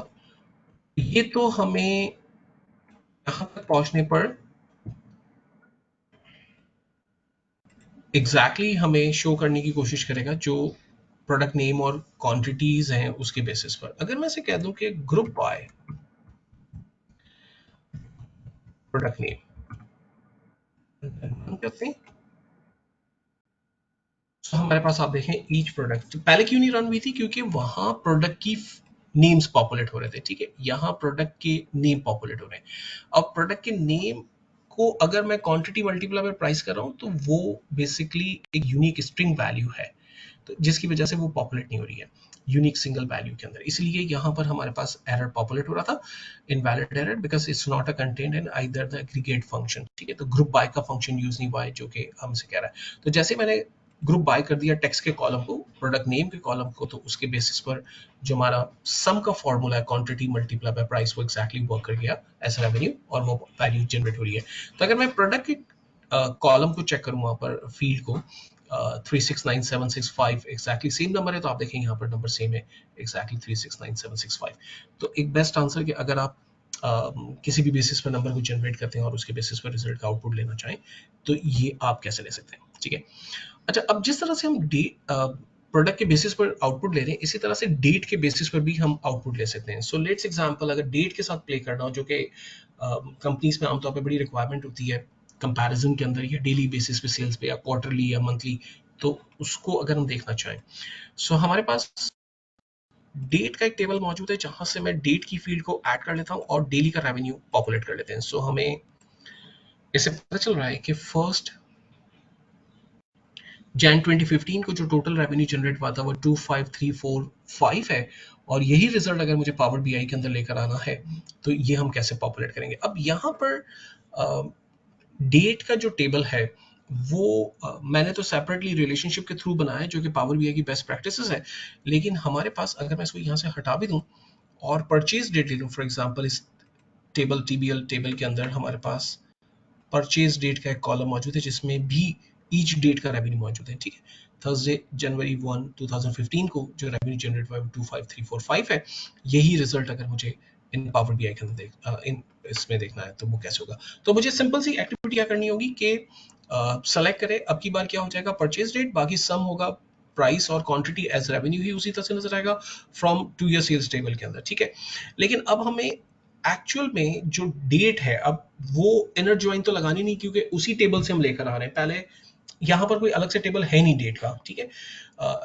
पावर बीआई के अंदर तो एक मैंने टेबल अलग से बनाया हुआ, लेकिन यहाँ पर एक्चुअल डेटाबेस के अंदर कोई टेबल नहीं है, तो इट मींस कि ग्रुप इनर ज्वाइन की कोई कंडीशन नहीं लगेगी, ग्रुप बाय की कंडीशन लग जाएगी, और ग्रुप बाय क्या होगा, परचेज डेट का कॉलम हो जाएगा। और फिर उसे कैसे देखना है, लाइक लार्जेस्ट टू स्मॉलेस्ट, तो हम ऑर्डर बाय कर सकते हैं डिसेंडिंग, इट मींस कि जो एंड डेट है वो पहले दिखाता है, यानी 2016, और अगर असेंडिंग ऑर्डर में देखना है तो इस मींस के order by simple purchase date कर देंगे, असेंडिंग लिखना है तो लिख दें, वरना ऑर्डर बाय से परचेज डेट भी करेंगे तो वो डाटा को ऑर्डर में दिखाना शुरू करेगा। तो फिलहाल मैं इस क्यूरी को कॉपी करके थोड़ी सी अल्टरेशन कर लेता हूँ और इसे डिजाइन कर लेते हैं। सो हमने कहा कि सेलेक्ट करें आप, हमें बेसिकली परचेज डेट का कॉलम, परचेज डेट का कॉलम आप हमें दिखाएं, और सम करें रेवेन्यू, प्राइस और क्वांटिटी को एज रेवेन्यू के अंदर फ्रॉम टीबीएल डाटा के अंदर। और बेसिकली अब हमें कोई जो है वो ड्राइंग्स नहीं लगाने, बल्कि हमने इसे कह दिया ग्रुप बाय करते हैं आप हमें कॉलम को लाल, और ऑर्डर बाय नहीं कर रहे, ठीक है। और इसे रन करते हैं, हम देख सकते हैं कि 2016 की वैल्यू सबसे पहले टॉप पे पॉपुलेट हो रही है। और अगर मैं इसी के साथ कंडीशन लगा दूं like order by same column, अब रन करते हैं। सो 2015 फर्स्ट को जो रेवेन्यू जनरेट हुआ था वो 25345, यानी पहली तारीख जनवरी फर्स्ट को। और यही चीज पावर बीआई में जाकर देख लेते हैं, तो 1 जनवरी 2015 को रेवेन्यू जनरेट हुआ था 25345। तो ये दोनों के नंबर्स जो है वो एग्जैक्टली सेम है। अच्छा, एसक्यूएल में अगर आप डेट के साथ काम करना चाहें तो सिंपल 2-3 कमांड्स बड़ी आसान सी हैं। फॉर एग्जांपल अगर आपको टुडे की डेट लेनी है तो बहुत सिंपल सा फॉर्मूला है, सॉरी क्यूरी है, सेलेक्ट, और हमने लिखा get date, round bracket open, round bracket close, that's it. ये हमें करंट डेट जो भी इस वक्त टाइम है 23 जुलाई 2023, और टाइम हमें शो कर देगा। और इसे मैं नाम देता हूँ लाइक टुडे डेट, ठीक है। एंड देन इसे रन करते हैं। अब देखें इसने आज की डेट हमें पॉपुलेट कर दी, और इस वक्त 3:04 हो रहे हैं, वो टाइम हमें पॉपुलेट कर दिया। और अगर मुझे सपोज करें कि इसमें कल की डेट देखनी है और आज की डेट, सॉरी आने वाले कल की डेट देखनी है और जो कल दिन गुजर गया उसकी डेट देखनी है, ठीक है। तो सिंपल गेट डेट के अंदर हम -1 या +1 कर देंगे तो वैल्यू पॉपुलेट हो जाएगी, जिसमें कल का दिन और जो आने वाला कल का दिन है वो दोनों दिखेगा, यस्टरडे एंड टुमारो। तो मैं कर देता हूँ लाइक -1, तो ये यस्टरडे हमें बताना शुरू कर देगा, ठीक है, सेम पीरियड, और 22 तारीख आ रही है। और अगर इसमें +1 कर देंगे तो डेफिनेटली 24 तारीख हमें दिखाना शुरू करेगा, टुमारो नेक्स्ट डेट हमें दिखाना शुरू करेगा। तो ये एक बेस्ट आइडिया है जिसमें आप कंपैरिजन कर सकते हैं वैल्यूज को डेट के बेसिस पर। अच्छा, हमारी इंडस्ट्री में जब हम डेट के साथ काम करते हैं तो बहुत सारी उसकी रिक्वायरमेंट रहती है, डेट के बेसिस पर डाटा को पॉपुलेट करना। ये एक सेल्स के अंदर बड़ी एक खास रिक्वायरमेंट है, फाइनेंशियल डैशबोर्ड्स के अंदर और उन तमाम जगहों पे तो नंबर को वैलिडेट करना। तो डेट के साथ थोड़ा सा काम करते हैं, उसमें एक कंडीशन बना देते हैं लाइक एजिंग की।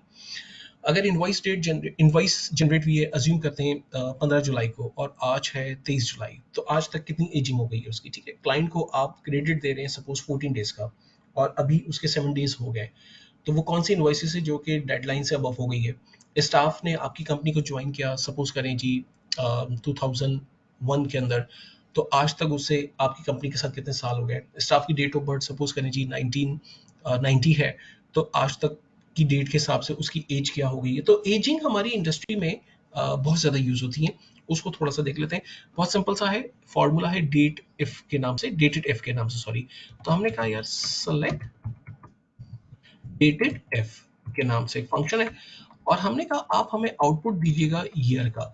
मंथ चाहिए हो तो आप 2 टाइम्स दे दें, डे चाहिए हो तो आप 2 टाइम्स दे दें, ठीक है। हमें आउटपुट चाहिए एज अ ईयर के अंदर, और स्टार्ट डेट हमने सिंगल कॉमा के अंदर बता दी। एसक्यूएल जो पहले समझता है वो year, then month and then date है। सो मैंने कहा अगर अज्यूम करें ईयर है 2000, और डेट है फॉर एग्जांपल फर्स्ट, और मंथ है for example first, and then sorry, और जो उसके बाद एंड डेट है जिसमें से माइनस करना, आप देखें इसके फार्मूला की जो सिंटैक्स है उसको भी आप पढ़ सकते हैं। फर्स्ट उसने स्टार्टिंग डेट हमसे पूछी, इंटरवल पूछा, इंटरवल में हमने कहा कि हमें ईयर में आउटपुट चाहिए। स्टार्टिंग डेट हमने बता दी 2000 है, 1 जनवरी है, कॉमा लगाया, एंड देन एंडिंग डेट हमने इसे बता दी है। एंड डेट हम बता देते हैं, लेट्स एग्जांपल 2021, और फर्स्ट के साथ ही हम इसे दे देते हैं, और इसे सिंगल कॉमा में हमें असाइन करना है, तो मैं सिंगल कॉमा यहाँ पर प्रिंट कर देता हूँ, और राउंड ब्रैकेट क्लोज। इसमें अगर दो डेट्स के दरमियान हम माइनस कर ले वैल्यूज को, सो मैं कीबोर्ड से 5 बटन प्रेस कर रहा हूँ, यस। तो 21 days exactly in round of जो ईयर है उसमें हमें ये पॉपुलेट कर रही है वैल्यूज, ठीक है। अगर मुझे ईयर की जगह मंथ के अंदर वैल्यूज चाहिए होती, सो सिंपल हम मंथ के अंदर लिखते हैं टोटल अब तक का जो ड्यूरेशन इन मंथ्स है वो कितना है हमें नजर आ रहा है, और सिमिलरली अगर हमें डेज में डाटा देखना है तो वो नंबर ऑफ डेज कितने बनते हैं। तो एजिंग जैसे मैंने आपसे कहा कि अगर 15 जुलाई को एक इनवॉइस पार्क हुई है, और आज अगर हम देखना चाहें 23 जुलाई भी, तो टोटल नंबर ऑफ डेज कितने हुए। सिमिलरली अगर कंप्लेन की एक लॉन्चिंग डेट है और कंप्लेन की एक रिजॉल्व डेट है, तो एग्जैक्टली हमारी कंप्लेन की स्टार्ट डेट और कंप्लेन की एंड डेट के दरमियान का जो इंटरवल है वो डेट इफ के फंक्शन के जरिए हम आसानी से परफॉर्म कर सकते हैं। अब इसी सिचुएशन में अगर मुझे लाइक एज में डे मंथ और ईयर तीनों चीजों को अलग अलग करना है, तो वो भी मैं आराम से कर सकता हूँ। और अज्यूम करते हैं कि डेट मंथ ईयर को डायनामिकली चाहिए, ठीक है। एक स्टाफ की डेट ऑफ बर्थ है फर्स्ट 2000, लेकिन उसे कोई जो हमारा थ्रेशोल्ड है उसके हिसाब से ब्रेक नहीं करना है। लाइक जो इस वक्त जो बेंचमार्क दिया हुआ है वो 2021 दिया हुआ है 1 जनवरी। तो कुछ सिचुएशन में तो ये बिल्कुल ठीक है कि आपने जहां पर एक बेस डेट बना दी है, लेकिन एजिंग में जहां आपको डायनामिकली एंड डेट रिक्वायर्ड होती है कि आज अगर 7 दिन होते हैं तो कल 8 डे हो जाए, 9th डे हो जाए, 10th डे हो जाए, तो उसमें हम क्या करेंगे, ये डेट के फॉर्मूला के जरिए माइनस कर देंगे, सिंपल, राइट, जो हमने ऊपर समझ लिया था। तो वही लॉजिक यूज हो जाएगी। फिलहाल मैं इसी फॉर्मूला को कॉपी कर लेता हूँ, और हम 3 नई लॉजिक बना लेते हैं, वन, और फिर इसी को कॉपी कर लेंगे। सो मैंने कहा कि डे डेट का फॉर्मूला आप हमें बता दें।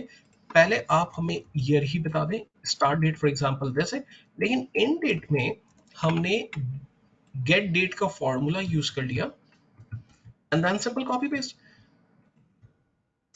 और इसका अगर कोई आउटपुट नेम देना है, क्योंकि आप देखिए कि यहाँ पर कॉलम का नेम आ रहा है नो कॉलम नेम, तो मैं ऐसे कह देता हूँ एस ईयर, रन करते हैं इसे। सो आउटपुट आ गया हमारे पास 23 ईयर्स। इसी को कॉपी कर लें इन डेज के अंदर, इन मंथ के अंदर। सो मैंने कर दिया एम एल, और इसे कर देते हैं डी डी। ईयर को हम चेंज करके कर देते हैं मंथ, और इसे कर देते हैं डेज। और फाइनली ये इसके रिजर्व वर्ड्स हैं, देखें जैसे मैं डेज लिख रहा हूँ तो ब्लू एक्चुअली इसका रिजर्व वर्ड है, जब डे लिख रहे हैं तो वो उसको एज एलियास वो कंसिडर कर रहे हैं। देन फाइनली हम कीबोर्ड से F5 बटन प्रेस कर रहे हैं। आप देखें हमें आउटपुट मिल रहा है date month and year, exactly जो भी आप आउटपुट चाहते हैं वो आपको यहाँ पर मिल रहा है। अच्छा, अब इसी तरह से जब आप किसी भी डेट में से अगर फर्दर भी चीज़ें निकालना चाहें तो उसमें क्वार्टर आपको मिल जाएगा, वीक मिल जाएगा, आवर्स मिल जाएंगे, ठीक है। मिनट के लिए आपको पूरा मिनट लिखना पड़ेगा। तो ईयर मंथ और डे मैंने आपको बता दिया। अगर इसी को क्विकली कंटिन्यू कर लें, सपोज करें ईयर के बाद ही मैं दे देता हूँ एक क्वार्टर के लिए क्यू क्यू दे देते हैं, और इसे कर देते हैं क्वार्टर। मंथ हमारे पास है, वीक मंथ के बाद हम दे देते हैं लाइक वीक, उसके लिए W दे देते हैं 2 दफा। अगर सपोज करते हैं आवर्स रिक्वायर्ड है और अगर मिनट्स रिक्वायर्ड हैं, हमने मिनट से दिया, ठीक है। और अगर मुझे इसको रन करना है तो हम कीबोर्ड से जस्ट F5 बटन प्रेस करते हैं। आप देखिए year, quarter, month, week, days, ये हमें आवर्स और मिनट एग्जैक्टली तमाम कैलकुलेशन हमें यहाँ पर मिल रही है, राइट। तो this is the best part कि जहाँ आप वैल्यू को बेहतर तौर पे देख सकते हैं, रिजल्ट्स आपके पास जो है वो पॉपुलेट हो रहे होते हैं। अच्छा, अगर मुझे सपोज करें परचेज डेट में से,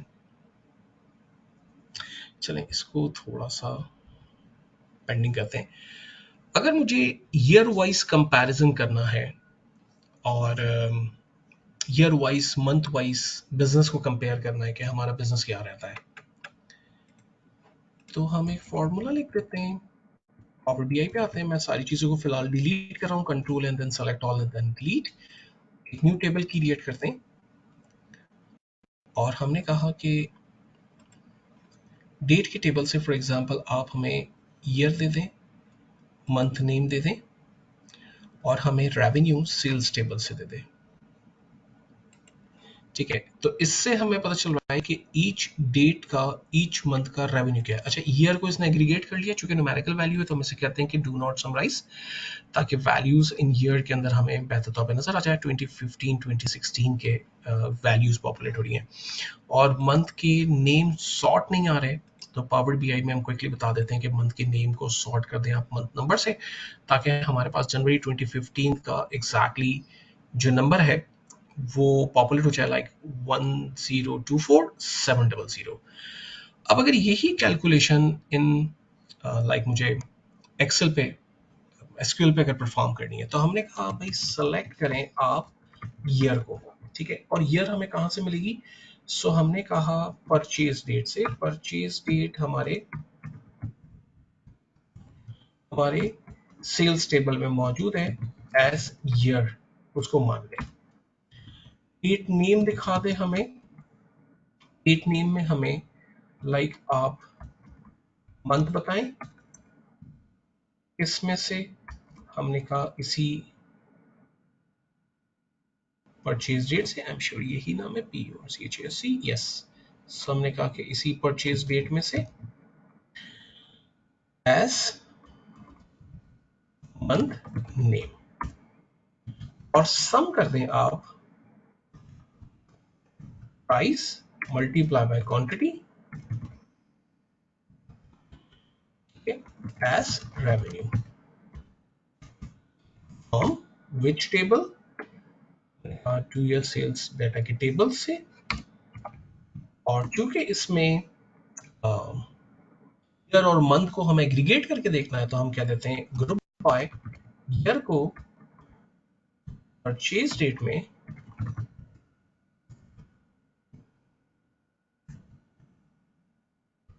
और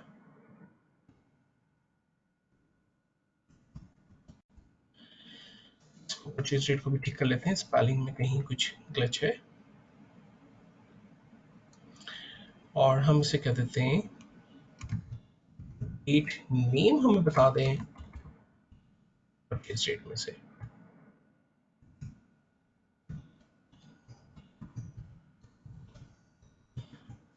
राउंड ब्रैकेट क्लोज, यहाँ अब हमने ये ठीक है, डेट नेम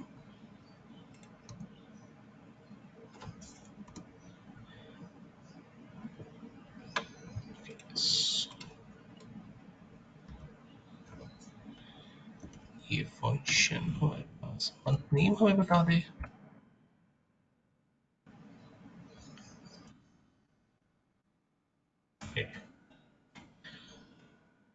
रन करते हैं इसे, सो हमारे पास मंथ वाइज रेवेन्यू पॉपुलेट हो गया है, इसे कर देते हैं, चलो और इसे कर देते हैं 5 और यहाँ मंथ फॉर एग्जांपल अगर जनवरी हम देखें 2015 का तो रेवेन्यू है 1024700। आप देखें एग्जैक्टली सेम नंबर यहाँ पर पॉपुलेटेड है 1024700। सेम फैब के अगर नंबर को हम देखें तो 989964। यहाँ पर भी फैब 2015 के रेवेन्यू को हम देख रहे हैं तो 9866 ये रेवेन्यू हमारे पास पॉपुलेट हो रहा है, राइट। तो वैल्यू को एग्जैक्टली देखने का जो तरीका है उसको हमने यहाँ पर समझने की कोशिश की है। तो ज्वाइंस और डाटा को वैलिडेट करना ये हमारी इंडस्ट्री की कोर रिक्वायरमेंट है और इसके बेसिस पर हमने कुछ फंक्शंस को यहाँ पर समझने की कोशिश की है।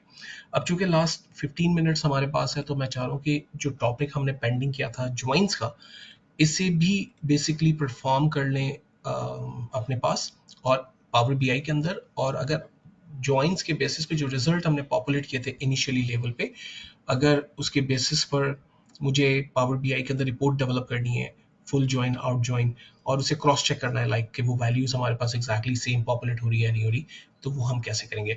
तो मैं ज्वाइन के टेबल को इन पावर बीआई के अंदर लुकअप करने की कोशिश कर रहा हूँ, ठीक है। सो फिलहाल अपने प्रीवियसली जो प्रोजेक्ट्स हैं उन टेबल्स को मैं टेम्परेरी डिलीट कर देता हूँ ताकि कंफ्यूजन आ रहा है, बस और कोई वजह नहीं है। ऐसा करना कोई ज़रूरी नहीं है, हम मल्टीपल टेबल्स को लेकर आ सकते हैं, लेकिन फ़िलहाल मैं एक क्विक एक्सरसाइज परफॉर्म करना चाह रहा हूँ जिससे दोनों चीज़ें कॉन्फ्लिक्ट ना हो रही हो आपस में, बस आपको व्यू करवाने में, और इसका कोई पर्पस नहीं है।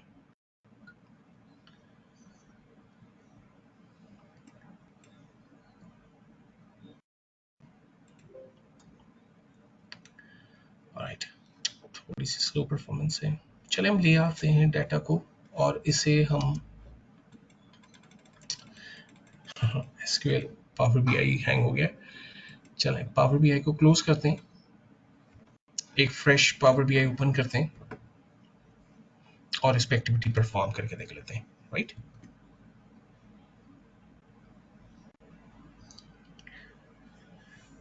ओके, सो एक क्विक अनाउंसमेंट, नेक्स्ट सेशन चूंकि मुहर्रम की वजह से है और मुहर्रम में सॉरी उस दिन, और लास्ट संडे हमारा जो है वो लास्ट सेशन भी है, नेक्स्ट संडे हमारा लास्ट सेशन भी है। और चूंकि वैसे उस दिन 11th मुहर्रम है संडे पूरी, वैसे तो कॉन्फ्लिक्ट नहीं है, लेकिन चूंकि पाकिस्तान में इंटरनेट कनेक्टिविटी या तो उस दिन ऑफ रहती है या डाउन रहती है, तो इस वजह से नेक्स्ट सेशन नहीं होगा लाइव। लेकिन नेक्स्ट सेशन की जो वीडियो है मैं इस करंट वीक में कंप्लीट करके ग्रुप पे पोस्ट कर दूंगा, आपको अपडेट कर दूंगा। तो आप एक फ़ोल्डर ऑलरेडी आपको मालूम है गूगल ड्राइव पे मौजूद है जिसमें अब तक की दोनों वीडियोस प्रीवियसली मौजूद है और करंट जो वीडियो है आज की वो कंपाइल होने के बाद मैं वहाँ पर पार्ट कर दूंगा। तो होपफुली जो नेक्स्ट सेशन है वो लाइव नहीं होगा लेकिन वो एक रिकॉर्डेड वीडियो के फॉर्मेट में होगा जो मैं आपको ग्रुप्स के ज़रिए प्रोवाइड कर दूंगा, उसकी सारी चीज़ें प्रोवाइड कर दूंगा, ठीक है। ड्यू टू मुझे लगता है कि इंटरनेट के कोई ना कोई इश्यूज़ रहेंगे, क्लास डिस्टर्ब होगी तो हम उसे टाइमली एंड करेंगे। और उसी सेशन में मैं एक सेपरेट वीडियो भी ड्रॉप कर दूंगा और इवन व्हाट्सएप ग्रुप पे भी कि हमारा जो फाइनल क्विज है जिसके बेसिस पर आपको सर्टिफिकेट्स एक्चुअल में असाइन या इशू किए जाएंगे, तो वो भी मैं आपको एक सेपरेटली टेस्ट की फाइल माइक्रोसॉफ्ट वर्ड की फाइल होगी जिसमें तकरीबन 25 क्वेश्चंस होंगे, कुछ एमसीक्यूज बेस्ड क्वेश्चंस हैं, 2 क्वेश्चंस पे थोड़ी सी आपकी नॉलेज लिखनी होगी, आपको वो आपके साथ शेयर करेंगे। और फिर जो है वो कुछ क्यूरीज के जरिए काम करना होगा, सिनेरियोस उसमें टेबल के दिए हुए होंगे कि अगर ये सिनेरियो है तो एग्जैक्टली कौन सी क्यूरी बेसिकली रिजल्ट जनरेट करने में आपकी हेल्प करेगी।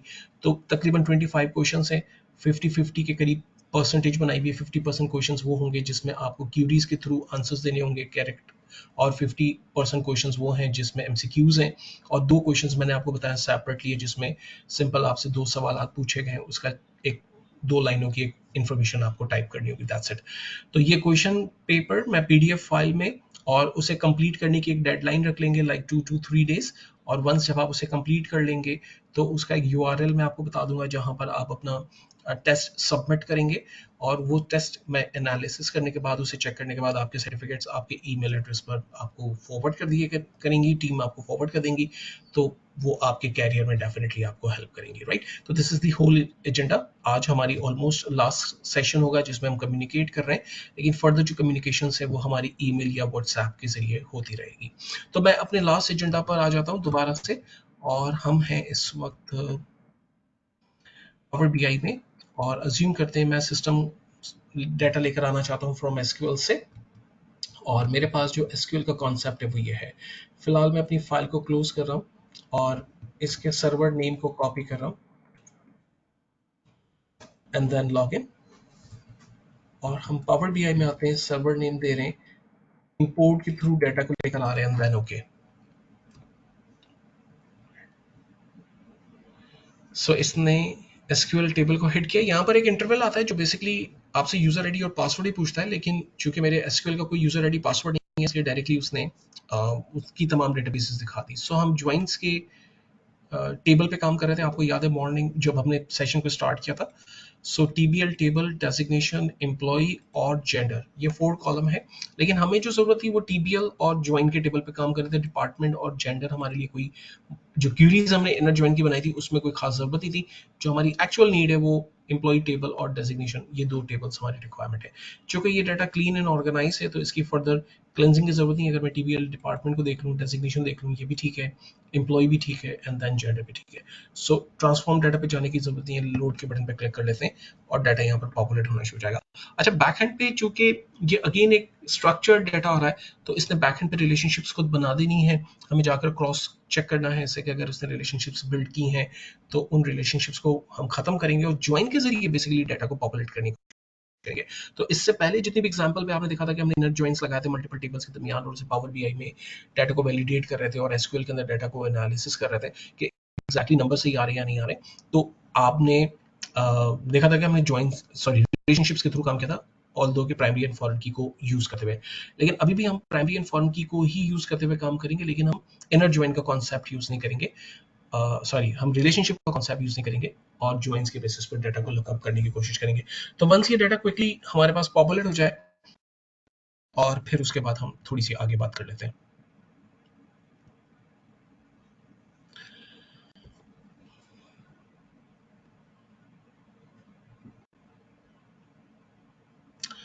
ग्रेट।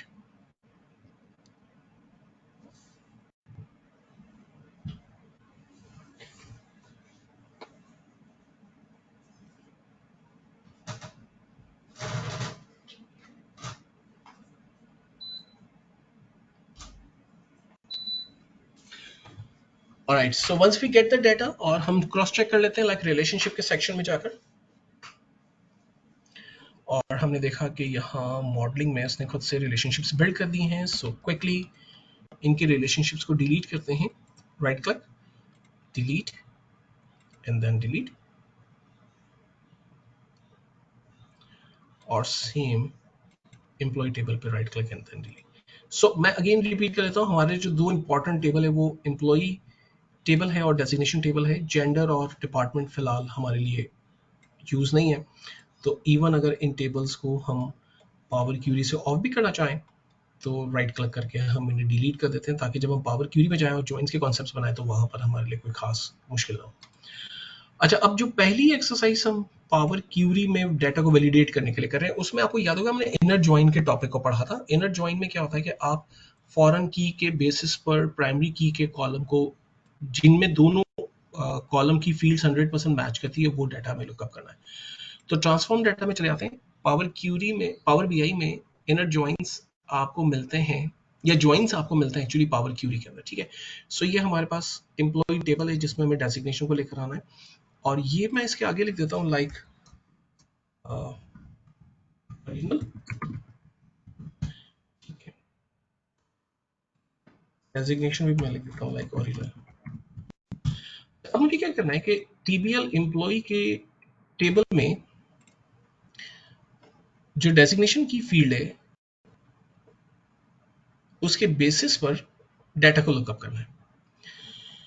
तो मैं होम के टैब में अपेंड मर्ज क्यूरी की कमांड को यूज कर रहा हूँ। जैसे एक्सेल के अंदर वी लुकअप होता है कि आप दो टेबल्स को मैप करते हैं किसी प्राइमरी कॉलम के बेस पर, किसी एक यूनिक आईडी के बेस पर। सेम यहाँ पर भी यही है कि डेजिग्नेशन आईडी के बेस पर मुझे डाटा को लुकअप करना है डेजिग्नेशन के कॉलम की फील्ड्स को, ठीक है, और वो बराबर में हमें एक नए टेबल में दिखना शुरू हो जाए। तो मैं मर्ज क्यूरी में चला जाता हूँ और इसे नाम देता हूँ मर्ज क्यूरी एज न्यू, क्योंकि हम इनर जॉइन बना रहे हैं। इनर जॉइन का पर्पस ये होगा कि दोनों फील्ड्स आपस में 100% मैच हो रही है।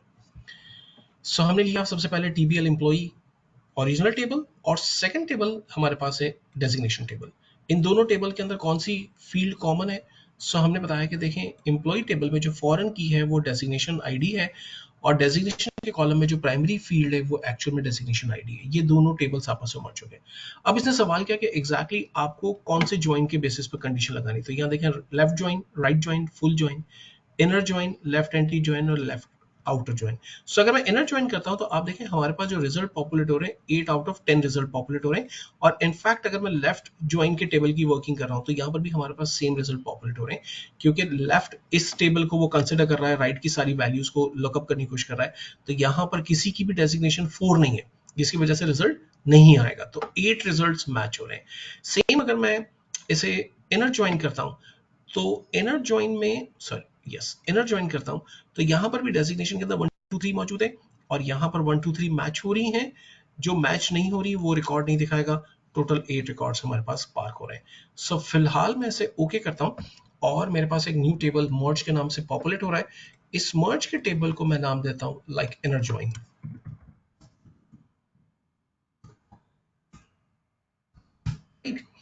और अगर मैं राइट साइड चला जाऊं, अभी डाटा नहीं आया है, राइट साइड चला जाऊं तो आप देखिए यहाँ पर डेजिग्नेशन का कॉलम हमें नजर आ रहा है, जिसके बेसिस पर डेजिग्नेशन की फील्ड हमें नजर आ रही है। इन दोनों कॉलम की मुझे कोई जरूरत नहीं है, सो मैं इन दोनों कॉलम पर राइट क्लिक कर रहा हूं एंड देन रिमूव, और डेजिग्नेशन के कॉलम को एक्सपैंड करते हैं। डेजिग्नेशन आईडी हमारे पास ऑलरेडी मौजूद है, दोबारा नहीं चाहिए। कॉलम के नेम को हटा रहे हैं, देन ओके। आप देखें डेजिग्नेशन के आईडी के बेसिस पर डेजिग्नेशन नेम हमें पॉपुलेट हो रहे हैं, और टोटल नंबर ऑफ 8 रिकॉर्ड्स हमारे पास पॉपुलेट हो रहे हैं। तो ये जो हमने इनर ज्वाइन की कंडीशन पढ़ी थी, आपको याद होगा, ये वही कंडीशन है हमारे पास। अगर इसी तरह से मुझे सपोज करें इनर ज्वाइन बनाना है तो इनर ज्वाइन भी यही कंडीशन वर्क करेगी। सो हम चले आते हैं मर्ज के अंदर, और मैंने कहा आप मर्ज कर दें। और लेट्स एग्जांपल, सबसे पहले हमने बताया कि एम्प्लॉय टेबल को ले लें, आप डेजिग्नेशन के कॉलम को ले लें, एम्प्लॉय टेबल से डेजिग्नेशन आईडी और डेजिग्नेशन के टेबल से डेजिग्नेशन आईडी, और हमने कह दिया कि भाई लेफ्ट आउटर ज्वाइन आप हमारे लिए क्रिएट कर दें, एंड देन फाइनली ओके। एक न्यू टेबल हमारे पास पार्क हो गया, इसे मैं नाम देता हूं लाइक लेफ्ट ज्वाइन या लेफ्ट इनर ज्वाइन। बाद एक ही है, राइट साइड चले जाते हैं, ये दोनों कॉलम रिक्वायर्ड नहीं है, रिमूव, एंड देन डाटा को एक्सपैंड कर देते हैं। अब जो फील्ड्स एग्जैक्टली हमारे पास मैच हो रही हैं वो डाटा हमारे पास पॉपुलेट हो रहा है। जो फील्ड्स हमारे पास मैच नहीं हो रही एग्जैक्टली वो डाटा पॉपुलेट नहीं हो रहा। यहाँ मैंने कोई मिस्टेक कर दी है, कोई इस क्यूरी को रिमूव करते हैं, राइट। सो मैं ऐसे कहता हूँ कि अगर लेफ्ट ज्वाइन की क्यूरी को डिलीट करते हैं,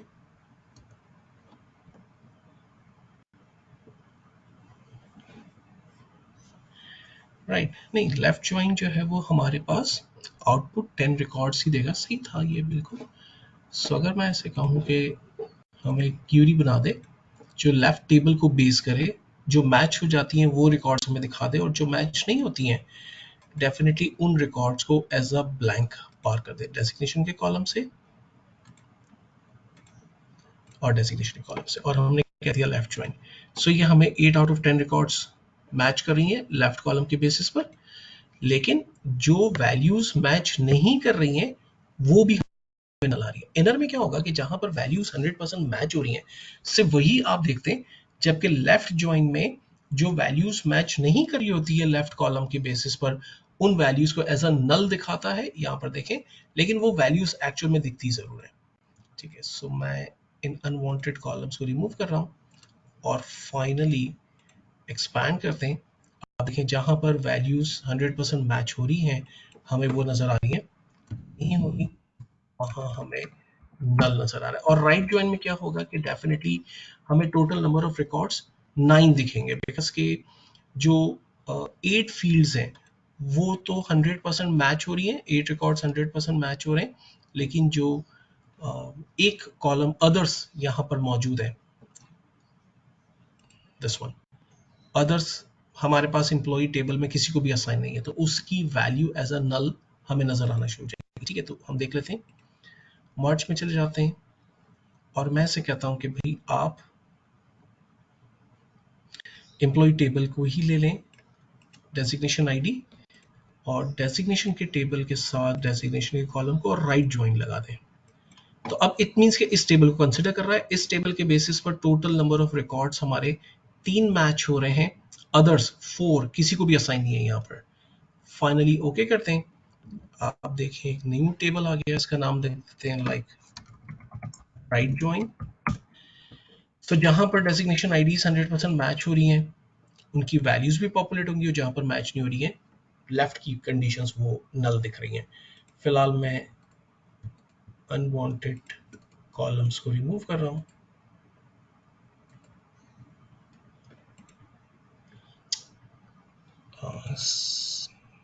कोई हैंग हो गया फिर से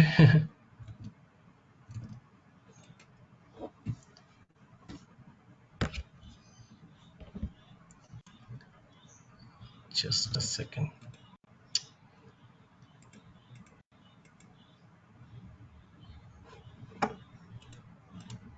राइट, हमने क्या डिपार्टमेंट और जेंडर नहीं देखना, right click and then remove, और लास्ट कॉलम को फाइनली एक्सपैंड करते हैं। आप देखें जो वैल्यूज मैच हो गए 1 2 3 वो नजर आ रही है, और लास्ट सेल जो है वो हमें ब्लैंक नजर आ रहा है। ठीक है, तो ये हुआ हमारा राइट ज्वाइन। और फुल ज्वाइन में क्या होगा कि हमें टोटल नंबर ऑफ 11 रिकॉर्ड्स दिखेंगे। ठीक है, क्योंकि डेटाबेस में लेफ्ट में सारी वैल्यूज मैच हो रही हैं जो एम्प्लॉय टेबल में है, और डेजिग्नेशन में एक ऐसा आईडी है जो कि एम्प्लॉय टेबल में नहीं है, तो उसकी भी एक फील्ड आएगी, तो 11 टोटल रिकॉर्ड दिखेंगे। सो मर्ज में जा रहे हैं, मर्ज क्यूरी को यूज कर रहे हैं, और सेम एक्सरसाइज हमने कहा employ and then designation. Power query में दो और भी हैं, लेफ्ट एंटी ज्वाइन और राइट एंटी ज्वाइन। इससे मैं कर देता हूँ फिलहाल फुल ज्वाइन। अच्छा, लेफ्ट एंटी ज्वाइन और राइट एंटी ज्वाइन क्या करेगा कि जो मैच नहीं हो रही है, ठीक है, जो मैच हो रही है वो हमें लेफ्ट और राइट में मिल रही है, जो मैच नहीं हो रही है अगर आपको वो देखना है तो आप लेफ्ट एंटी ज्वाइन और राइट एंटी ज्वाइन से निकाल रहे होते हैं। तो फिलहाल मैं इसे फुल ज्वाइन का नाम दे देता हूँ,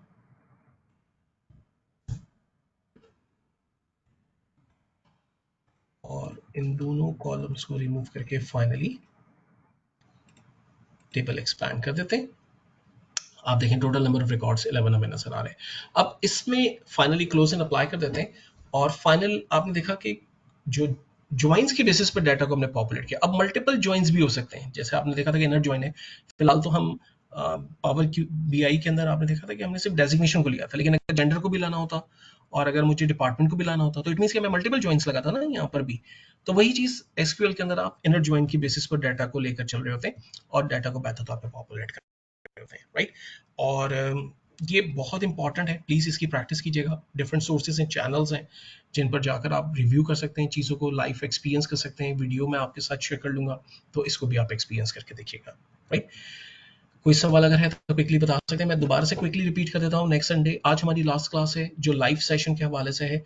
नेक्स्ट संडे हमारी कोई क्लास नहीं है ड्यू टू मुहर्रम, और उसमें जो है वो चूंकि इंटरनेट कनेक्टिविटी थोड़ी सी वीक रहती है या आमतौर पे ऑफ रहती है, सो डिफ़िकल्टी रहता है कि हम कनेक्ट हो पाएँ लाइव। इसलिए मैं एक प्री वीडियो रिकॉर्ड करके जो हमारे रिमेनिंग टॉपिक्स हैं उस तमाम वीडियोस को वीडियो में कन्वर्ट करने के बाद आपके साथ फ़ोल्डर में शेयर कर लूँगा और आपको अपडेट कर दूँगा व्हाट्सएप ग्रुप पे, ताकि आप उस फाइल को डाउनलोड कर सकें, उसको प्रैक्टिस कर सकें। हमारा कंप्लीट कंटेंट भी डिलीवर हो जाएगा जो कमिटमेंट है, और आपको भी उससे बेनिफिट होगा, number 1। Number 2, next hopefully week के अंदर मैं आपके साथ एक व्हाट्सएप ग्रुप पे भी और गूगल ड्राइव पे टेस्ट पेपर की एक फाइल शेयर कर लूँगा जिसमें तकरीबन 25 क्वेश्चंस होंगे। कुछ ट्रू एंड फॉल्स से रिलेटेड क्वेश्चंस होंगे और कुछ की क्वेरीज लिखनी होंगी, टेबल की एग्जांपल्स उसमें दी हुई होंगी, उनको समझकर आप क्वेरीज लिखेंगे और उसके करेक्ट आंसर्स आप सबमिट करेंगे। ये तमाम चीज़ें आपको गूगल ड्राइव पे सबमिट करनी होगी जिसका लिंक मैं आपसे शेयर कर लूँगा। और इस टेस्ट के लिए आपके पास हार्डली 2 या 3 दिन होंगे। वंस जब आप अपना प्रोजेक्ट सबमिट करेंगे तो उसके विद इन 2 डेज आपको सर्टिफिकेट असाइन हो जाएंगे, राइट? तो हम सेशन को ऑफ करते हैं और होप के इंशाल्लाह फिर कनेक्ट रहेंगे किसी ना किसी प्लेटफॉर्म पे। Thank you guys, thank you so much, take care, अल्लाह हाफिज़।